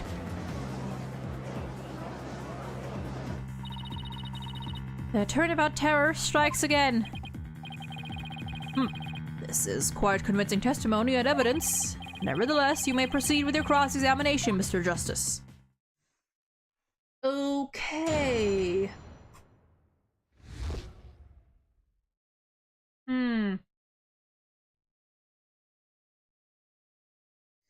I'm going to go get myself some chocolate real quick, and then we'll continue. Hold on. I have it right over here.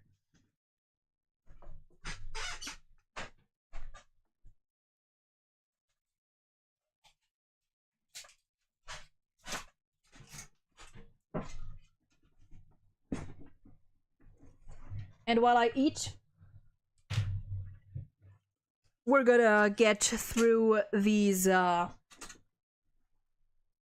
statements, and I'm gonna hum through them instead of reading, because this fuck ass is excuse for a human being. True. Okay, let's see here. Whoops.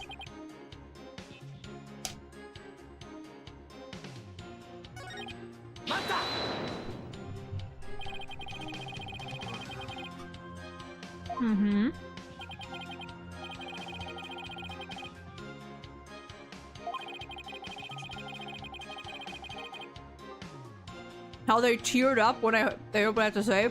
Pretty sure those were either tears of sadness or boredom. Or that.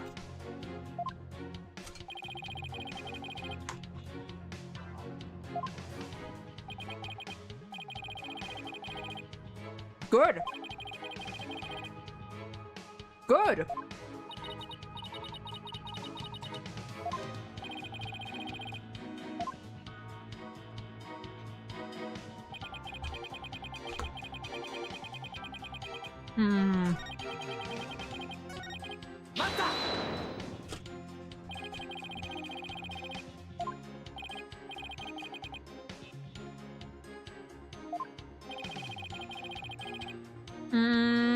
A couple.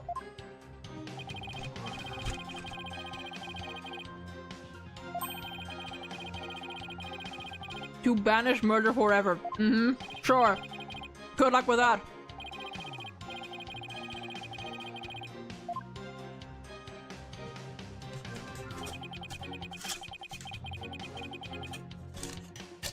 Hold on.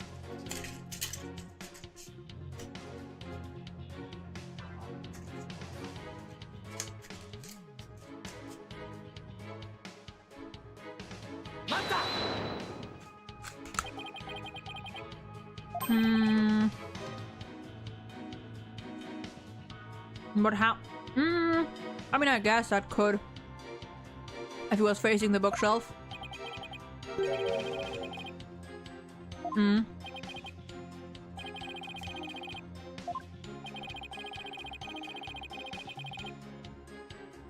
Huh?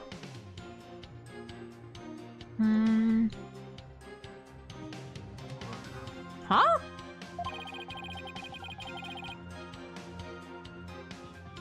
That,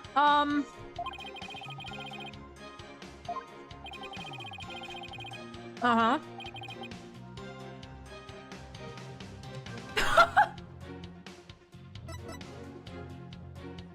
Your Honor, I believe the witness made an important statement just now about how Dats is an idiot.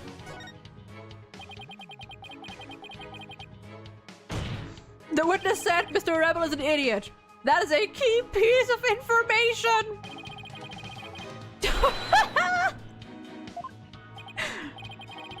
I failed to see how that is a key piece of information.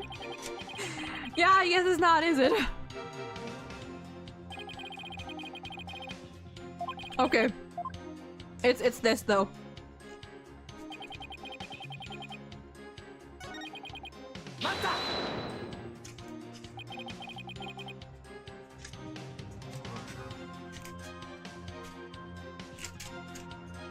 Hold on.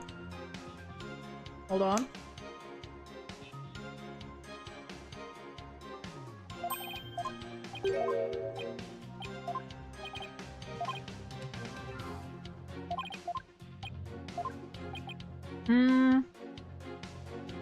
Wait.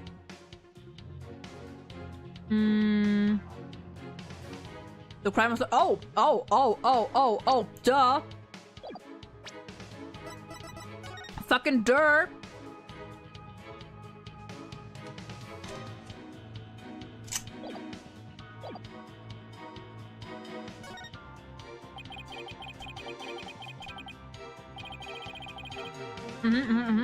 I think.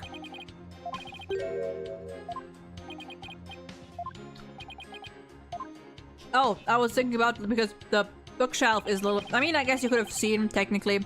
Okay, fair enough.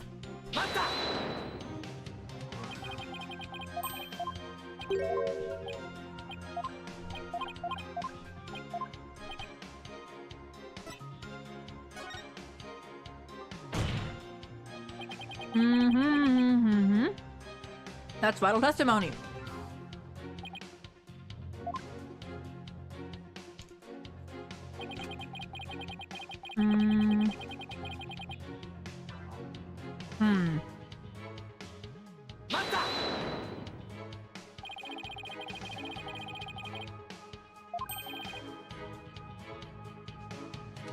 True.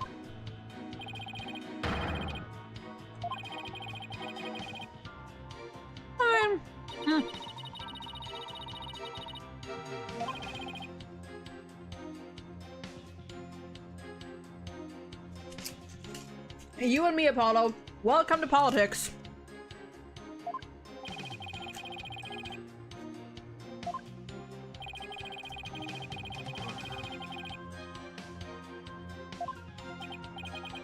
Okay. I finished my chocolate. So I can actually read again.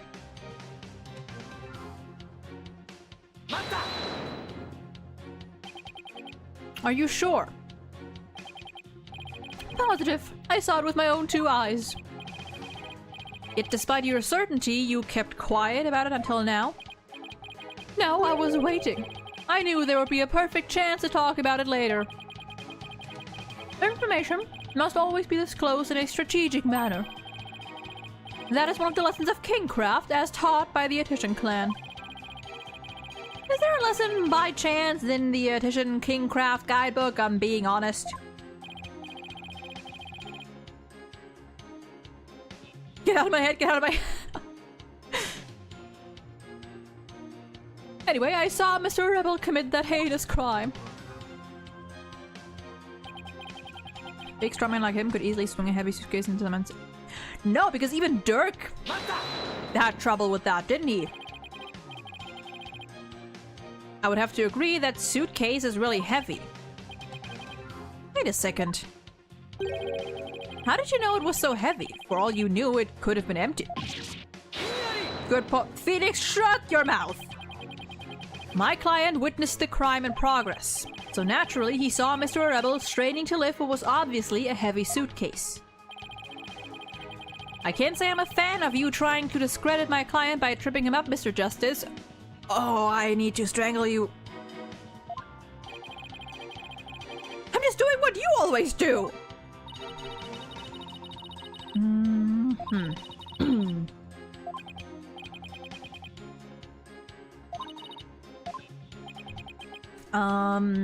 Yep. Okay, being murdered from outside study window. Standing in front of the hotel, absorbed in a... No, I didn't mean to... didn't mean to press. Didn't mean to press. Didn't mean to press. Didn't mean to press. Didn't mean to press. Didn't mean to press. God, I cannot wait for this guy to be behind bars because obviously he did it.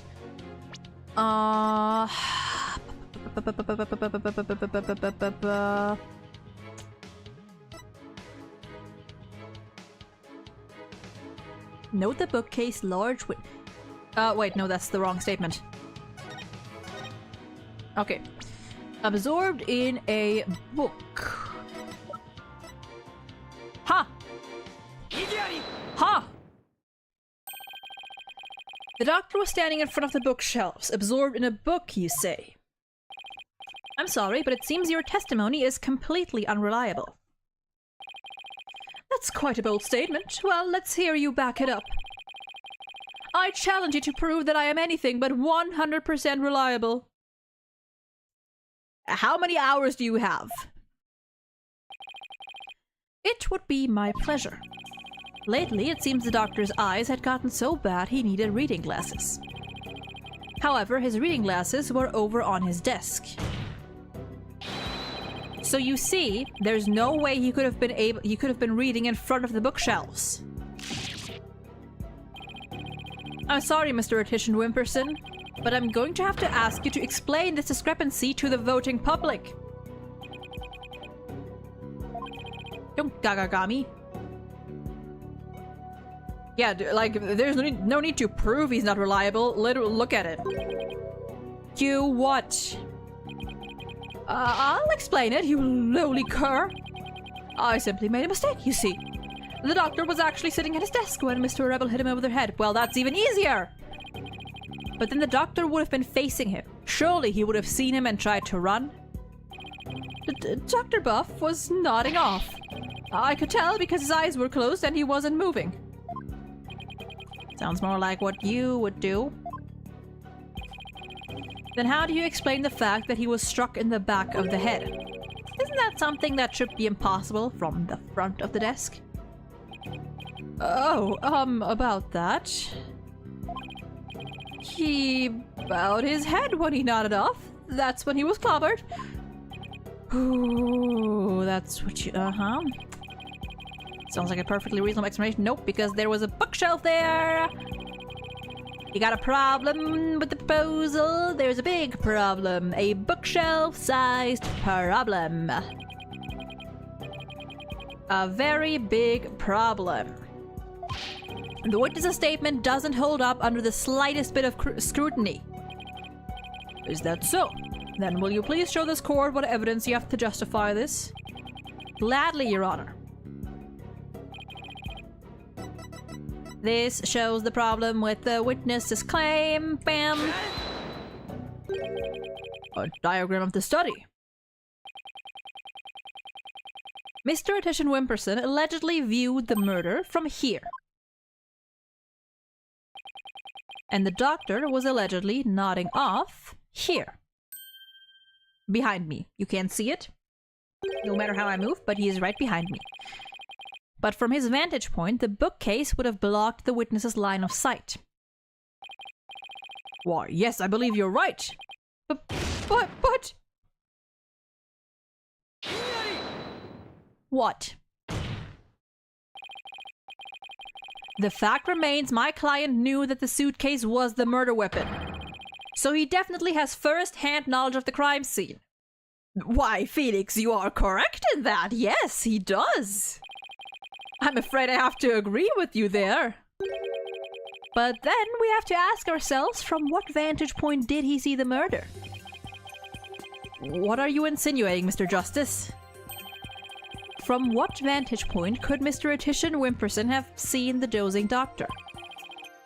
Once we determine that, I believe we'll finally see the truth behind this incident. Yeah, dude, you know, low-key, it is funny because when you play as Phoenix, he makes these kinds of statements so much. And now actually being on the other side, you're like, why thank you! You're correct! And this is why! It is very funny. to see it from the other side for once.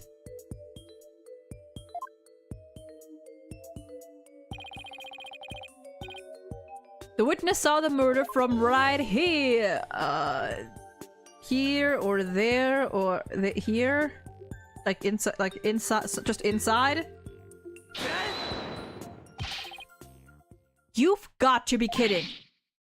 But that's... It is indeed. But everything only makes sense if the witness was there in the study. Inside the study? But that's the scene of the crime. I know. Mr. Attention Wimperson, the man who claims to be a witness to the murder, was most certainly in that very room. Apollo, are you suggesting... Mr. Attention Wimperson, weren't you the one who actually swung that suitcase? Bum, bum, bum. What you're proposing is ludicrous. My client is a small, thin man, snatchable waist, whereas Mr. Rebel has the musculature to pull it off. He has a point. He just... The murder weapon was the book! The book! With the bloody corner! Phoenix is kind of outing himself here. He's gotta be doing it on purpose. See the thing? I feel... See, I can see both. In this, like, he is definitely, short-sighted enough to, just... say this kind of shit and only realizing it later on. I gave up trying to lift that thing after one go. That's right, he's the only one who could have lifted such a heavy object. Now do you understand? The rebel, Dats the rebel, is the doctor's killer. As long as the suitcase is the murder weapon, the suspicion falls entirely on Dats. You have to poke a hole in Mr. Wright's argument somehow, Apollo. Oh, I will, and with his own technique no less. If Mr. Attention Wimperson couldn't swing the briefcase around, we'll just have to consider another way he could have used it as a murder weapon instead. He also could have just pushed him. Yeah, Phoenix is cunning enough to do it on purpose, but also stupid enough to do it on accident. That's not the Phoenix I know, that's the Phoenix I forgot! I'm going to turn this case on its head, Mr. Wright, just like you taught me. You talk big, Mr. Justice, but do you have what it takes? Well, this should be interesting. Bailiff! My popcorn! Mr. Attention Wimperson's testimony has been filled with one inaccuracy after another. First, he stated that Dr. Buff was in front of the bookshelves. Now he claims that the doctor was sitting at his desk. So where was the victim really when he was killed? Also, where was his killer and how was the murder weapon really used? So the important thing here is the position of the victim and the killer relative. Yes, Your Honor. If they were positioned in a certain way, it'd be possible to use a suitcase as a weapon without lifting a finger. You can't mean... I would ask the court to recall the study's layout. It's quite distinctive, as you can see. Now, if Dr. Buff were sitting in a certain spot and his killer was at a certain other spot, the suitcase would become a weapon anyone could use. Very well, Mr. Justice. Where was Dr. Buff's killer at the time of the crime? The killer, up? No. Here? Here? Somewhere here? Somewhere here? Okay, that's not, okay, that's not. Oh, the stairs! The stairs? The stairs? The stairs? The stairs. The stairs. Stairs? The stairs. Not the stairs.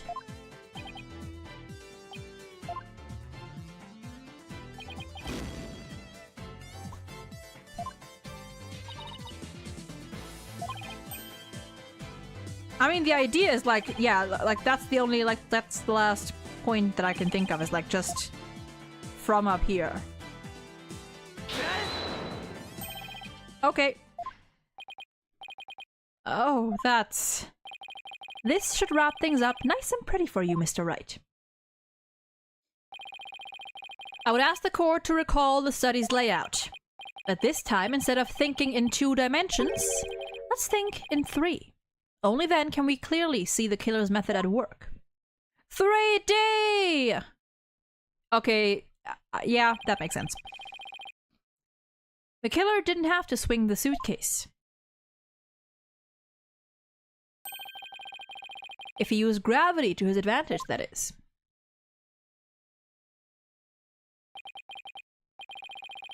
That's right, it was the plaintiff, one politician Wimperson, who used the suitcase.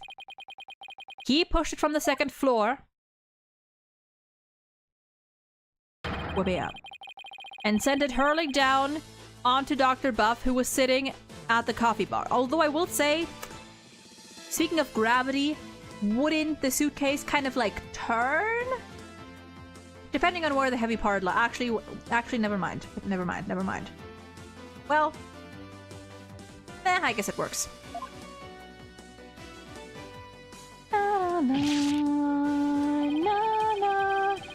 The psychology book had been at the coffee bar, no doubt. The doctor must have set it down there after he'd finished reading it, or the like. Gravity stopped making sense since the first game. True. But his blood got on it. His blood got on it. Which is why the killer thought to hide it in that mountain of books. That's quite an entertaining theory you have there, Mr. Justice. But there's no evidence that the murder took place at the coffee bar. I'm not so sure about that, Mr. Wright. I'd say that evidence of the murder occurring at the coffee bar exists. Obviously. The evidence does exist, and I'm going to show you. You are?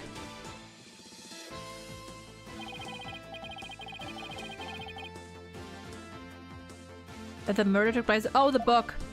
Duh, the book.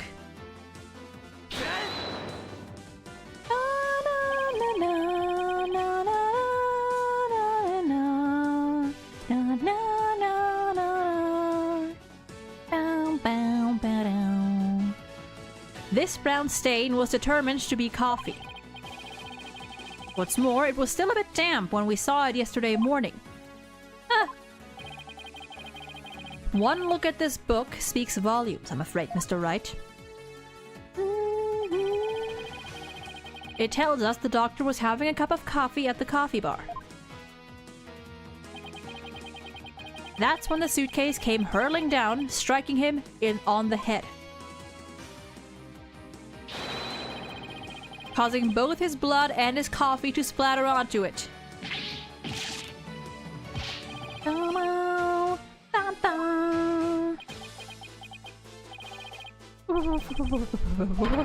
What motive could I possibly have had to kill Dr.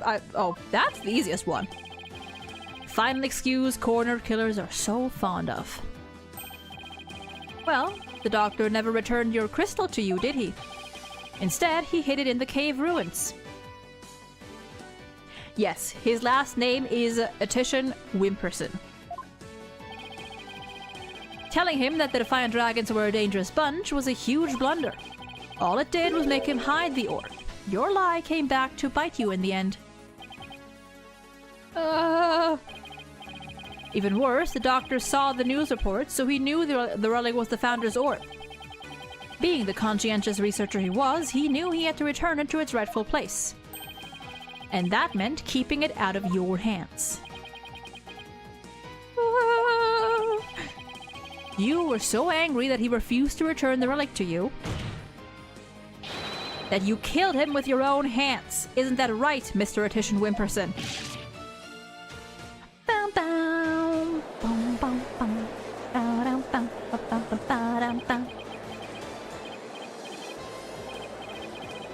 I got... Phoenix! Phoenix! Oh, he's bringing out the first name. Apollo, don't. Please don't accuse my client of murder. And there it is. Huh? What do you mean, don't accuse him? Why would you even say that, Mr. Wright? What I meant was, he's a promising politician with a bright future ahead of it. Phoenix. Honey. It's in our nation's best interest to avoid burdening him with the taint of scandal. You cannot be serious. Say what?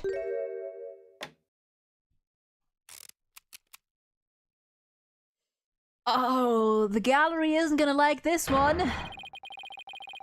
Right, you'd better do something to change the current courtroom climate, or I'll be charged with murder. And you know what will happen to her if that happens.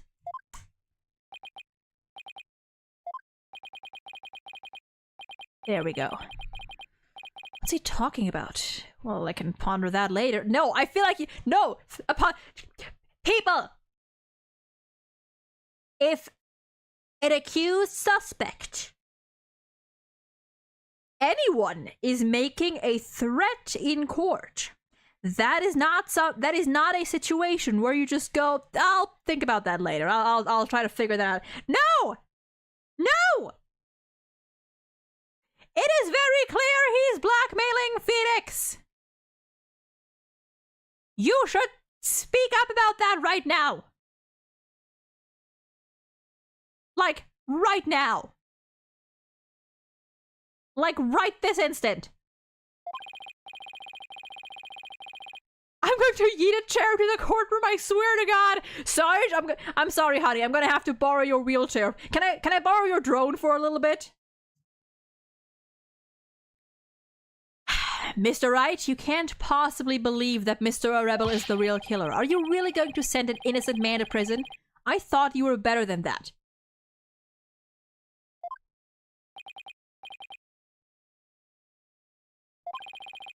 Well, Mr. Wright, answer me.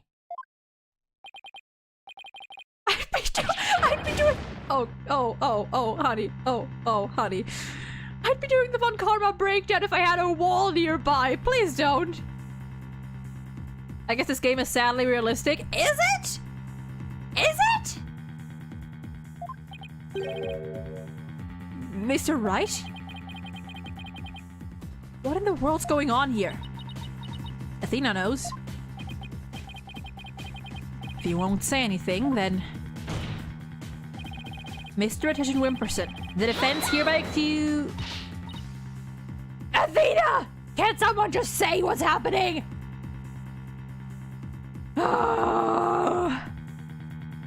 Apollo, wait! Not you too, Athena! It's just, I wasn't sure whether I should say anything, but... No, you should! During that last recess when I went to check on Mr. Wright, I overheard something I shouldn't have. Ah! I trust Maya is unharmed. I can't really say, but just remember, if I'm arrested or fail to obtain the treasure, there will be consequences. Consequences of the worst kind, if you catch my drift. Okay, here's the thing, right? Here's the thing. Here's the thing. You call for another recess. You go to the judge. You let him know, hey, it has been 0 days since Maya Fey has last been kidnapped. And you can drag this trial out for a little longer, sure, whatever, but in the meantime, you send someone to go look for Maya.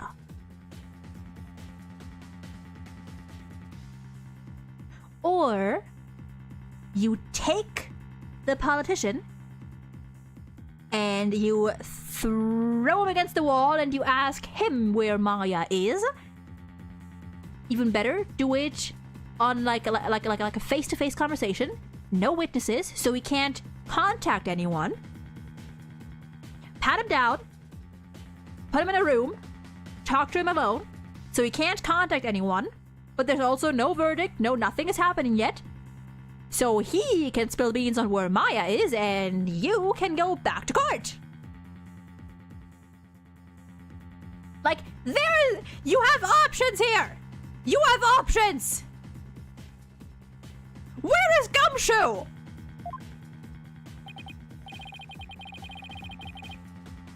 Relax. All you have to do is ensure I get my hands on that relic. I must deliver it to my benefactor, or you could just suspend the trial until tomorrow. You could just do that. That way no verdict is handed down. And in the meantime, you can grill this guy about Maya's whereabouts and look for Maya. Also, who is your benefactor? What do they want that relic for anyway? Wait, actually wait. I'm assuming, wait, is his benefactor someone from Korai maybe Inga? It's something to do with an old legend. My patron seeks the great power said to be granted to whoever sold this. Yep, it's Inga. Or Gara, one of the two. One of those fuckers. Maya. As in Maya Fey? Yes, the boss's legendary former assistant. Miss Face being held hostage? Again? So it seems... Why didn't you tell me as soon as you heard this? Sorry, it's just Mr. Wright spotted me before I could slip away and made me promise not to tell you. Why? Why? What do you mean it will make things more difficult? Of course it does! As if things were nobody hard enough! Phoenix, you disaster! Oh. So that's why Mr. Wright was acting so strange. I had no idea. This must have been excruciating for him. Think, Justice. There's got to be something you can do. Dirk, if you were a corrupt politician and you decided to hold someone hostage, hypothetically speaking, where would you hide them? Mr. Justice, about that last statement of yours, I believe you were in the middle of accusing the plaintiff of murdering Dr. Buff. Would you care to continue?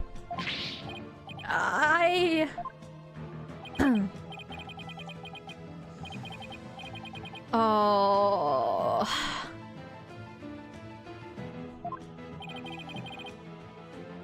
What's gotten into you two?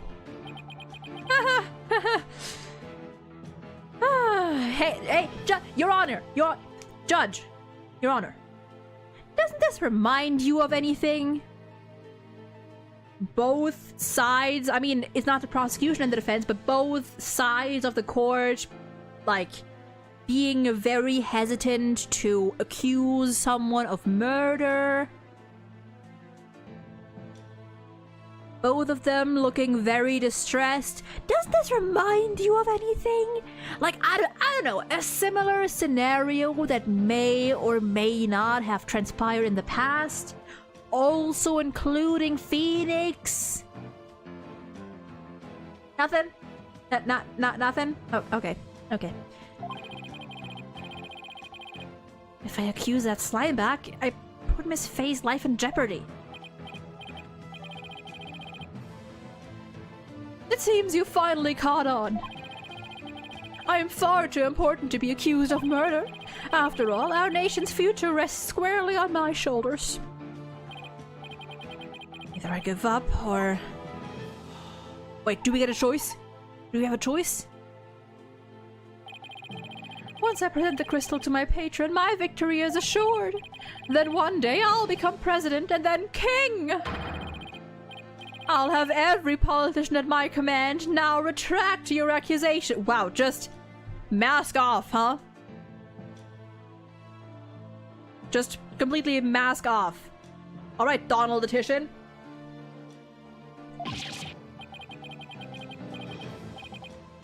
Can't kowtow? Kowtow? To him, but that defense would... It would like to request... Was that who I think it was?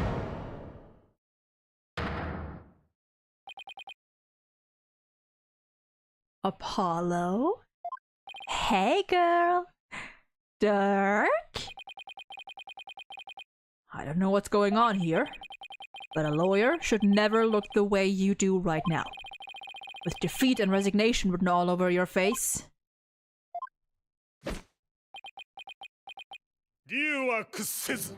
Ho! I love him! Even when wounded, a dragon bites down hard and never lets go till its dying breath. It glares at war, then it latches its jaws firmly onto its prey till the bitter end. That's what lawyers do to get to the truth. A dragon never yields, baby! He's right. It's all over if I give up now. If Mr. Wright's hands are tied, it's up to me to do what must be done. He saved my neck so many times. Has he? I mean, yeah, okay, he kind of, well, kind of. Hey Dirk, can you suplex this politician guy? Please! I would love to see that. Can we get a cutscene of Dirk just fucking uppercutting this dude? Kowtow? Kowtow it is. Now it's my turn to save his.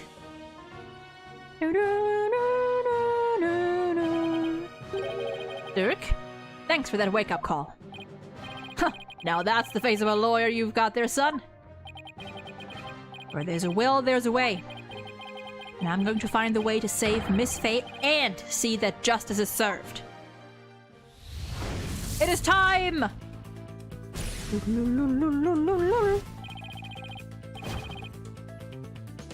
Not just a suplex, a full-on primary lotus. I don't know what that move actually is. That scumbag is... I love he's even like that scumbag is holding Miss Faye hostage to ensure he gets the orb for his patron. And it seems that patron believes in the orb's legend. Thing is, the founder did appear when the orb was exposed to fire. Just as the legend said. If the legend is true, then we've already solved the riddle, right? Yeah, we have. Oh, we don't. Okay, yeah, okay. I thought we... okay. No, we have not. Not quite.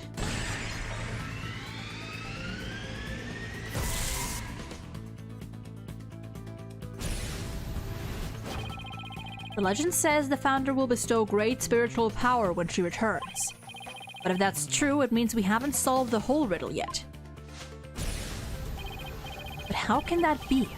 Are we missing something? Wait, maybe the part about the founder returning should be taken literally. But how would it be possible for a dead person to return to the world of the living? Wrong options only. Cloning technology! I bet some of the founder's DNA is hidden somewhere in the orb. What am I talking about? They didn't know about DNA and cloning back then. It's much deadlier than a suplex. You grab, jump high, spin around, and then slam him down head first. Jeez. Time travel, obviously.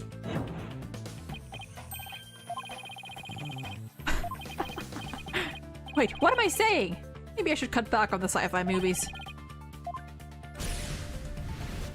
Apollo watches a lot of sci-fi. Noted. Noted.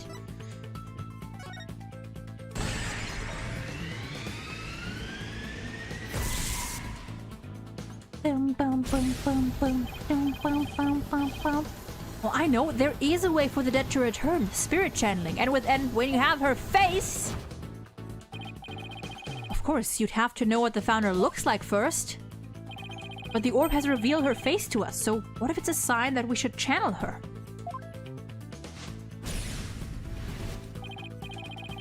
Given the facts, in order to solve the riddle and receive the founder's power, I'd need to practice channeling.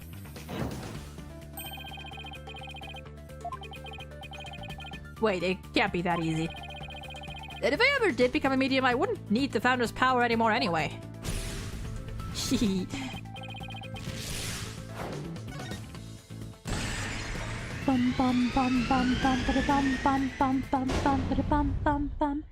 A medium is needed to obtain the power! The ability of a medium to channel spirits is the final key to unlocking the orb's secret.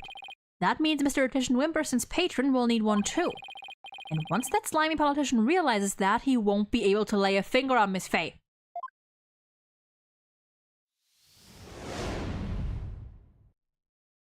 I can imagine Bald Apollo meditating on top of the mountain. Bald Apollo! Everything's going to be okay, Mr. Wright.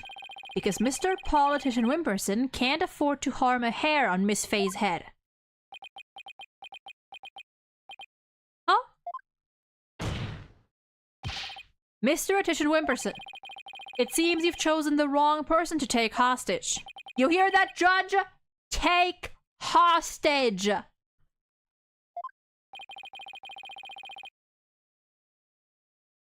Your patron seeks to solve the orb's riddle, and thereby receive great spiritual power. However, only Maya Fey can truly give them what they really want. She can? What do you mean, only Maya Fey? Think about what the return of the founder really means.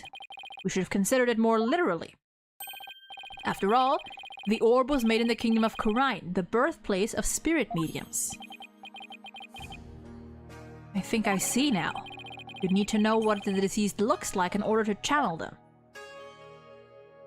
And only we know what she looks like. And only Maya knows her name. So there's that. But in Khura'inism, depicting the face of the founder is taboo. However, her true face was hidden in the orb. So maybe the orb is telling us to try channeling the founder. Exactly. Through a spirit medium, the founder can quite literally return. And if the legend is true, the founder just might bestow spiritual power on someone when she does. It's like when Pearls imbued my Magatama with spiritual power. If a human could be imbued with such power in a similar manner, it is said the founder possesses spiritual power. Such a great feat would not necessarily be beyond her. Wait a second. Then the legend is true? Do you understand now, Mr. Attention Wimperson? You are holding hostage the final key to unlocking the orb's secret. Holding hostage! You hear that up there, Judge? And if anything were to happen to her, the riddle would remain unsolved forever.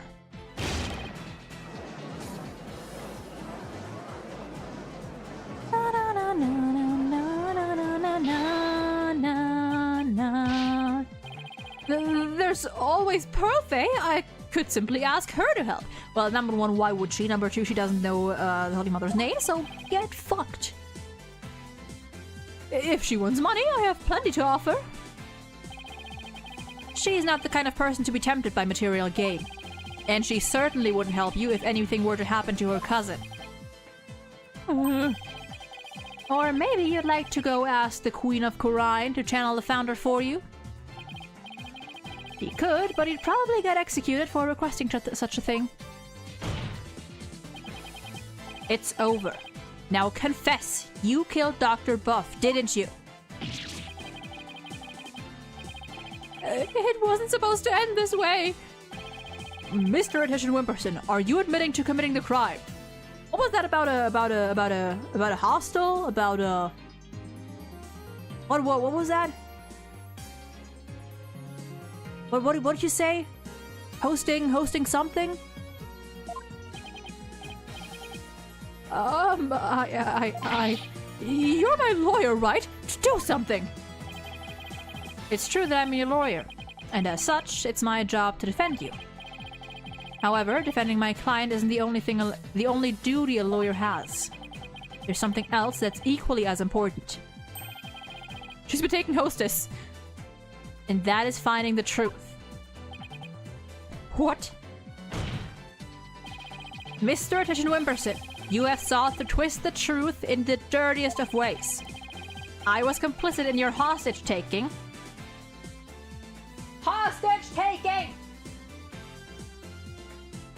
But in a way, I was being held hostage too. Okay. Even so, there's still hope for me to make things right. And I owe it all to you, Apollo. Mr. Wright. I can't allow a murderer to walk away scot-free. Therefore, Mr. Attention Wimperson, I must resign as your attorney. No, no, no, no, no, no, no! Does this mean I'm under arrest? Go fuck yourself.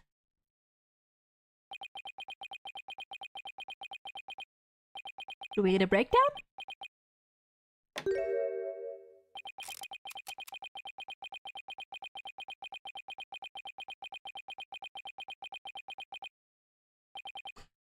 Well, I have nothing to confess. What? I said I have nothing to confess. I don't and I won't, especially not to a plebeian like you. This guy doesn't know when to give up. Besides, there's no truth to these allegations. I mean, look at the suitcase. You won't find a single print of my gloves. Easy. All that means is you wiped them off, taking care to only leave Mr. Rebels. As many a great politician has said before me, no comment. In that case, try switching things up, Apollo. Look at the situation from a different angle. Is there really nothing that points to the suitcase being dropped from up above? Statement. Sarge's statement. Sarge's statement. The killer pushed the suitcase from the second floor hallway down over the coffee bar. That would place him right around here. Maybe, just maybe. Thought of something, Apollo? I believe this piece of evidence to be connected to the dropping of the suitcase.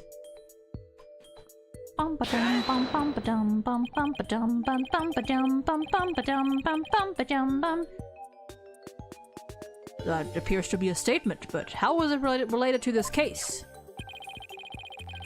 On the night of the murder, Your Honor, Miss Army Buff physically left her room. That's when she saw the doctor burning the orb and subsequently passed out. Right above the coffee bar. And so that's why he had to push her aside. But with her there in the wheelchair, the killer wouldn't have been able to drop the suitcase down onto the doctor. Good point. However, according to Sarge, she woke up just as someone was trying to move her in her wheelchair.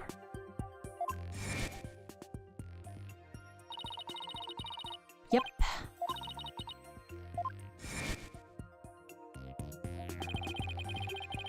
She must have been in the killer's way and had to be moved. Isn't that right, Mr. Attention Wimperson? Agugru. And if the killer had pushed the wheelchair with his bare hands, we may yet find the conclusive evidence we need. Exactly. Fortunately for us, that evidence slipped right through the killer's fingers. If only he'd been able to hold on to it just a little tighter. But now, he is neither able to discard nor alter it. Honestly, that piece of evidence wasn't even supposed to be here in this courtroom today. And yet, it looks like sometimes things do get better. What? This wasn't supposed to happen? No? Well, too bad. Because the evidence that sped away from you that night has come back to haunt you, right here at this very trial.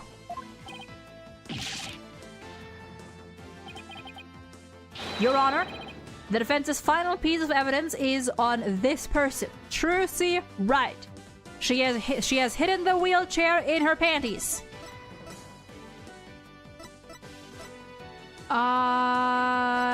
My brain. There we go. Look at this ugly fucking bitch. Hey, Edgeworth.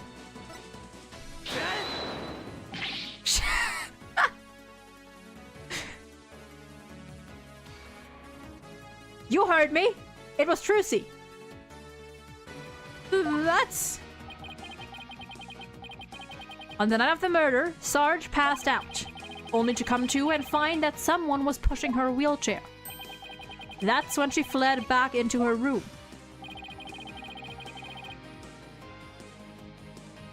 She didn't physically see a single soul after that. Not until Athena drew her out through that therapy session, that is.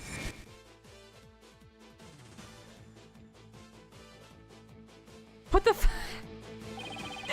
I mean, her magic panties! Her void of magic undergarments! Listen, if they can make that joke, so can I! While the killer was able to wipe the prints on the suitcase... Wait. While the killer was able to wipe the prints on the suitcase off, the same can't be said for the prints that got away. My fellow Corinians. Corinians? Well, Mr. Politician Wimperson, try to explain your way out of this one. The podium is all yours.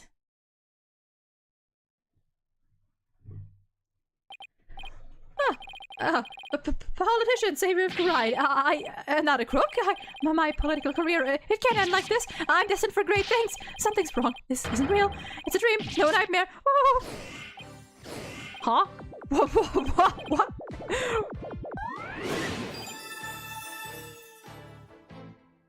Oh, dude is crashing out.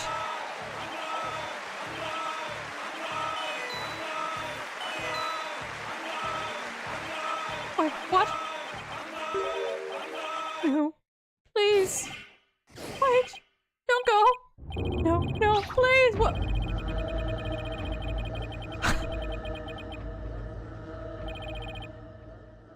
Are you okay, my guy? Do we need to call someone? Oh, Mr. Attention Wimperson, are you alright? Bailiff, get it to the first aid station on the double. Dude, that was a breakdown. That was a breakdown. I was unaware that was an actual joke. Oh no, it is. It is like there's an entire running gag going on in the series about Trucy having a pair of magic panties that she can literally take anything out of, like up to like whole fucking tires, chicken for some reason.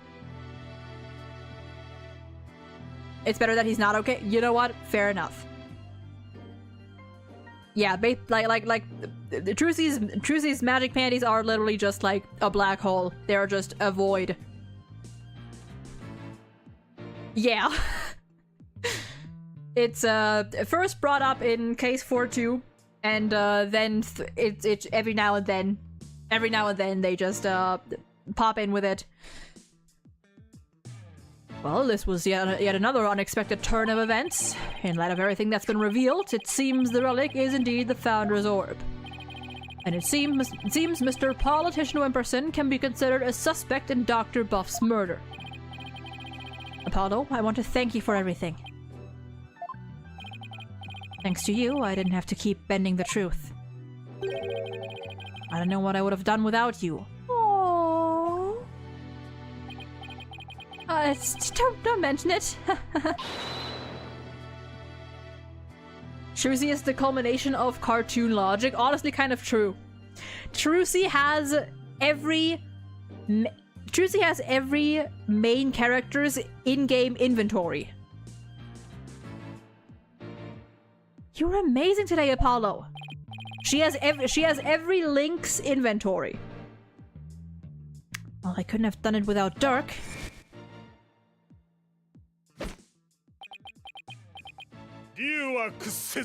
God, I love him.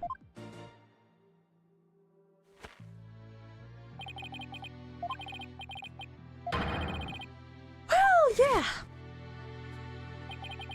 The dragon never yields. Every lawyer should take that to heart. As it seems both sides have no further objections, Would Dirk Sadmati please take the stand? Hey. Hi. This court awards the orb to the Defiant Dragons as per the stated transfer agreement. Woo! Confetti!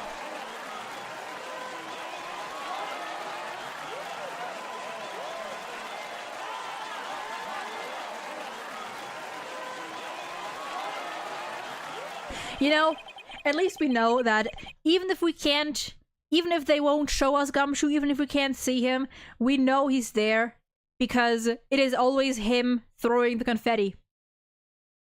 As long as there is confetti, Gumshoe is with us in spirit and somewhere in the gallery.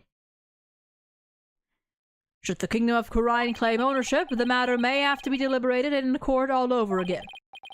I just hope, or shall I say pray, that I'm not the one that I'm not the judge presiding over that one. Indeed, a trial like that might spark an international incident. Still, there are bigger and more momentous things astir in the air. A revolution. Dirk's really serious about this. I mean, he should be. Go to George! Hell yeah!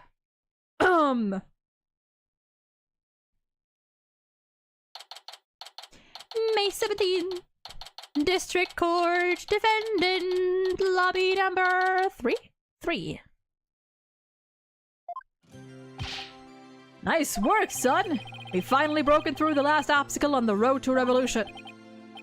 Revolution? It just doesn't seem real. Yes, well, to think you actually defeated the Fighting Phoenix. All I can say is that's my boy! Oh! Well, Mr. Wright did have his hands tied. Who knows if I'd have won if he'd been able to fight me head on. I see it more like you saved Mr. Wright. Saved him? Yeah, remember what he said? Excuse me. He didn't have to bend the truth anymore, and it was all thanks to you. I don't know about that. Still, I guess it is kind of nice to be appreciated. I'm fine. Mr. Dirk?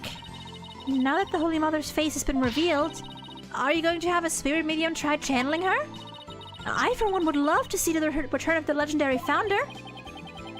Yeah, just think about it. Being able to speak to someone right out of the history books. Unfortunately, it's not that easy. What? Why? A face isn't enough. You also need the true name of the one you are attempting to channel. Oh, right. Pearl mentioned something like that. And the founder's true name is only known to the priestess who's been crowned queen, and Maya. In short, the only living person who knows it is the current Queen of Khura'in, Garan, and Maya. So without her help, we won't be seeing the founder anytime soon? Right? Like, I'm not misremembering, right? Maya does know her name. Or wait, Maya knows the name of Lady Kita.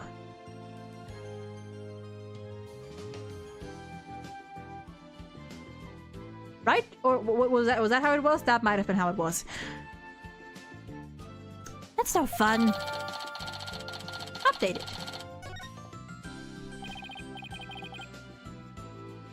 Yeah, Lady Kita was, well, not quite spelled like that, but was important in case 3, another important historical figure of Khura'in. So, Dirk, what'll you do now? First, I'll start by tracing the route by which the orb came into Dr. Buff's hands. Since we now know it was a politician that asked the doctor to study it, isn't he the one who stole it? No, a political nobody like him couldn't get anywhere near the orb, let alone steal it. He must have had inside help. My money is on someone connected to the royal family. Right, you said something to... You said something to that effect back in the cave. Whoever it may be, we need to expose their dirty scheme to the light of day. Well, I'm sure Mr. Wright has plenty of information, courtesy of his dirty client. He might be able to shed some light on this.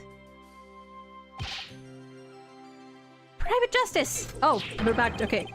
That was fine work you did at the trial today. You did your sergeant proud. Back at you, Sarge. Took some real courage to leave your room like that. It's all thanks to you and Corpsewoman Sykes. With my siege defense over, I can finally sally forth. She's so cute! But the battle's only just begun. One for me, and for me alone to fight. To lose your mother and then your father. What a terrible thing to... Have we ever heard anything about Athena's father? Have we ever heard about Athena's father?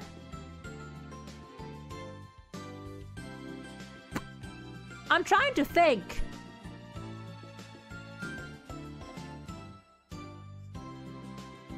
Have they ever mentioned... Huh.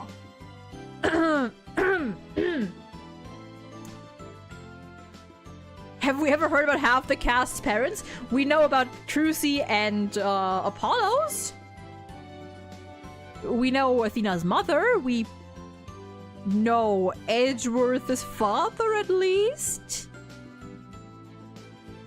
I think his mother may have been mentioned at some point. We don't know Phoenix's parents. We don't know Athena's father. We don't know... Well, of the main cast, those are the most important ones, I guess. Why did I immediately picture Fulbright when I read Justice? In Justice we trust! Sorry. Most importantly, where is Larry Butts' parents? Dude, I want to see Larry's parents. I need to see who the people are that raised this man. And being wheelchair bound doesn't help. Private Justice? I've been thinking. It's about time I stood on my own 2 feet. After all, I no longer have Papa to coddle me. Huh? I'm afraid, like literally, or? Take a good look, soldier. Wait, like literally? This is one small step for man, and one giant leap for me. Hold my drone for me, would you, Private Justice? Yes, sir? What is she up to? Oh, baby! She's trying! Oh, whoa. Oh. Okay, I feel like you should not be able to stand that securely. What's this? Sarge, you mean your legs? There. The doctor told me I was ready to walk again months ago. But if I admitted I could walk, I knew I'd have to leave the house. So I faked it. Oh, okay, so she did know that she could... Okay, so she might have just walked around in her room. So she might have been walking, just not outside. Fair enough. Who are the people that are responsible for his hairy name? Reminds me of this one Tumblr post about Larry being the token straight guy of the queer friend group. Yes, yes. I know that. I know the exact post you're speaking of. It's like someone making a joke about like every gay group, every queer friend group having like that one straight friend, and they just happen to be like, "Oh, straight Larry, you're so funny and straight," and then someone responded with the picture of Larry Butts, the only canonically straight guy in all of Ace Attorney. Makes sense, but I kept pretending I couldn't walk, but I know Papa's watching over me now, and I'd hate to disappoint him. So from this day forth, I'm going to march forward on my own 2 feet. What a brave kid trying to move forward like this. But it must be so hard this soon after her father's death.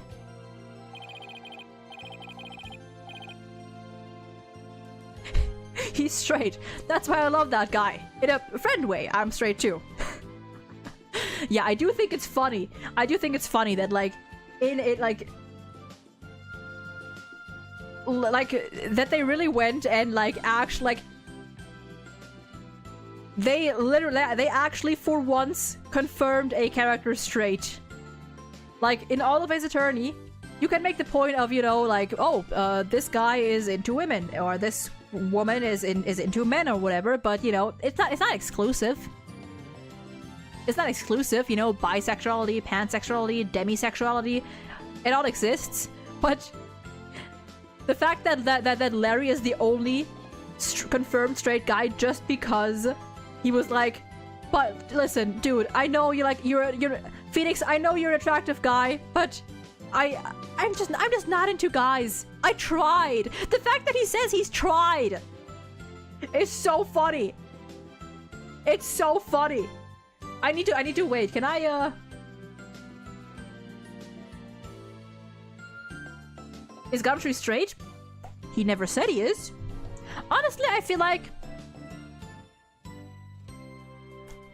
I can see Gumshoe as being either straight or like pan or something along those lines. Something along those lines. Straight with proof. Yeah, exactly. Like, you never know a character's sexuality unless they directly confirm it. And Larry has. He has quite literally said, I am not into men. I have tried, but I am not into men. Missile is straight too. Is he? Charlie is straight? Charlie? Who's Charlie? Oh, the plant. I mean, technically Charlie isn't anything. Technically Charlie is asexual.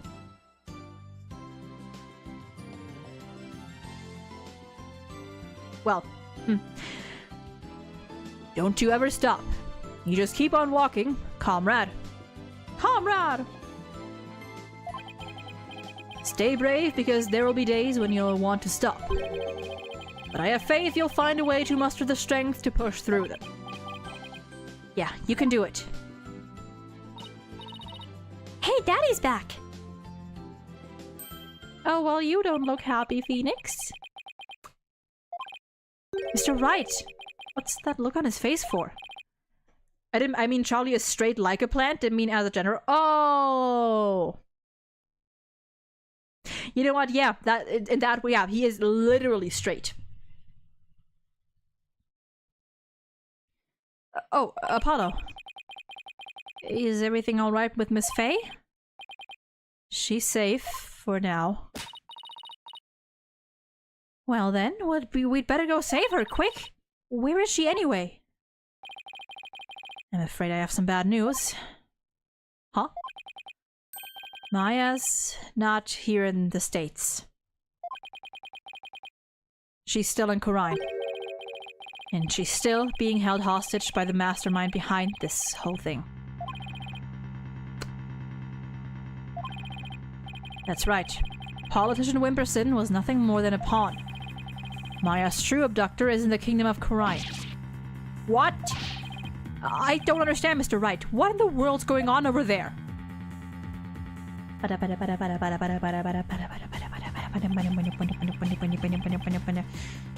as shocking as that news was, it was only the beginning. The beginning of something big. Big enough to shake Khura'in to its very core. Revolution. I was being swept up in a mighty wave that nothing could stop. Of course, at the time, I had no idea what the days ahead had in store for us. To be continued.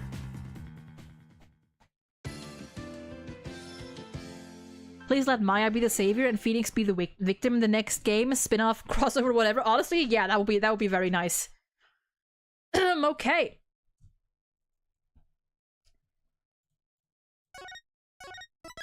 Yes, we shall save.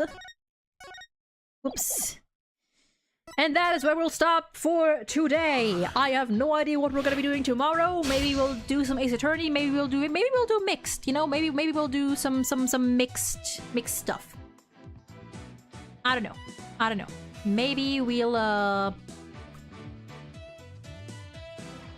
maybe we'll continue like an hour or two of Ace Attorney tomorrow, and then we I don't know. We'll see what we're gonna do. But yeah, we have made progress. We have made progress. We are now,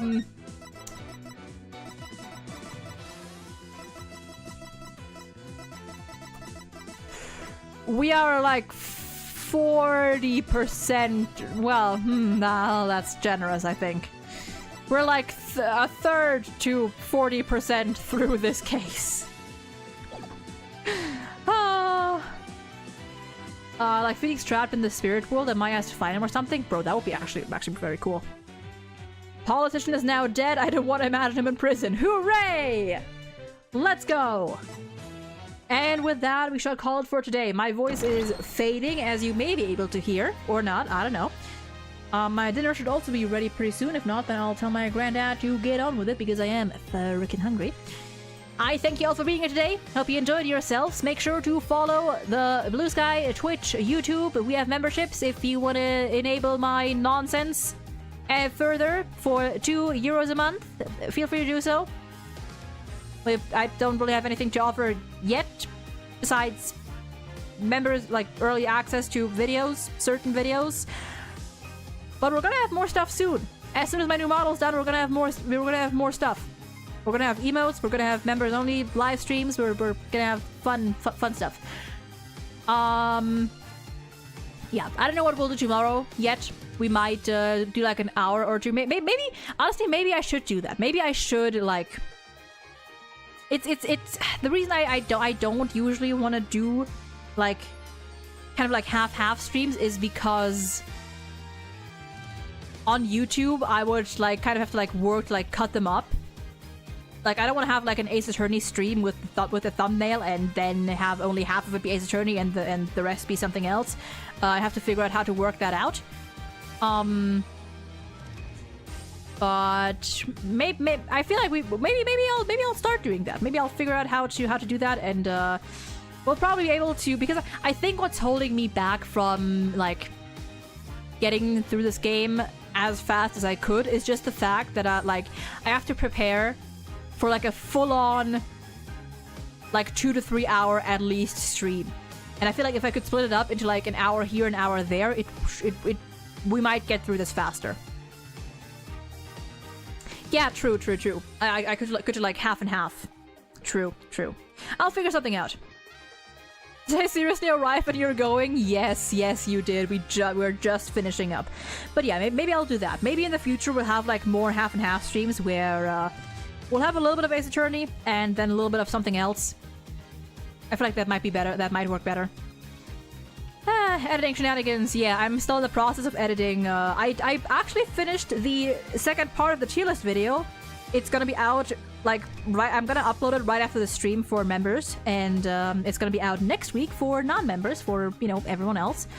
And after that, I should probably make my way through these videos like in the order that I streamed them, because I still have videos from like months ago that need to be edited. So I should probably get to those. And I still have the stream with Logan that I want to turn to a video. I have not gotten started on that at all. I have like 3 Lethal Company videos that I want to post. I have 3 more HSR lore videos, only one of which I've started. So a lot of stuff. More Logans. Yeah, but it's probably gonna have to wait for like another couple months until I can like clear out some of the older stuff, because again, like 3 Lethal Company videos, 3 HSR lore videos, although those don't usually take as long because it's mostly me reading and I don't need to like edit a lot. I just need to add like BGM and cut it together. But yeah, I'll have to get onto that. Anyway, that's it from me. See you guys tomorrow, maybe, or not, or next week, whenever. Members, keep an eye out for the tier list video, part 2, that is going to be out in a couple of minutes, actually.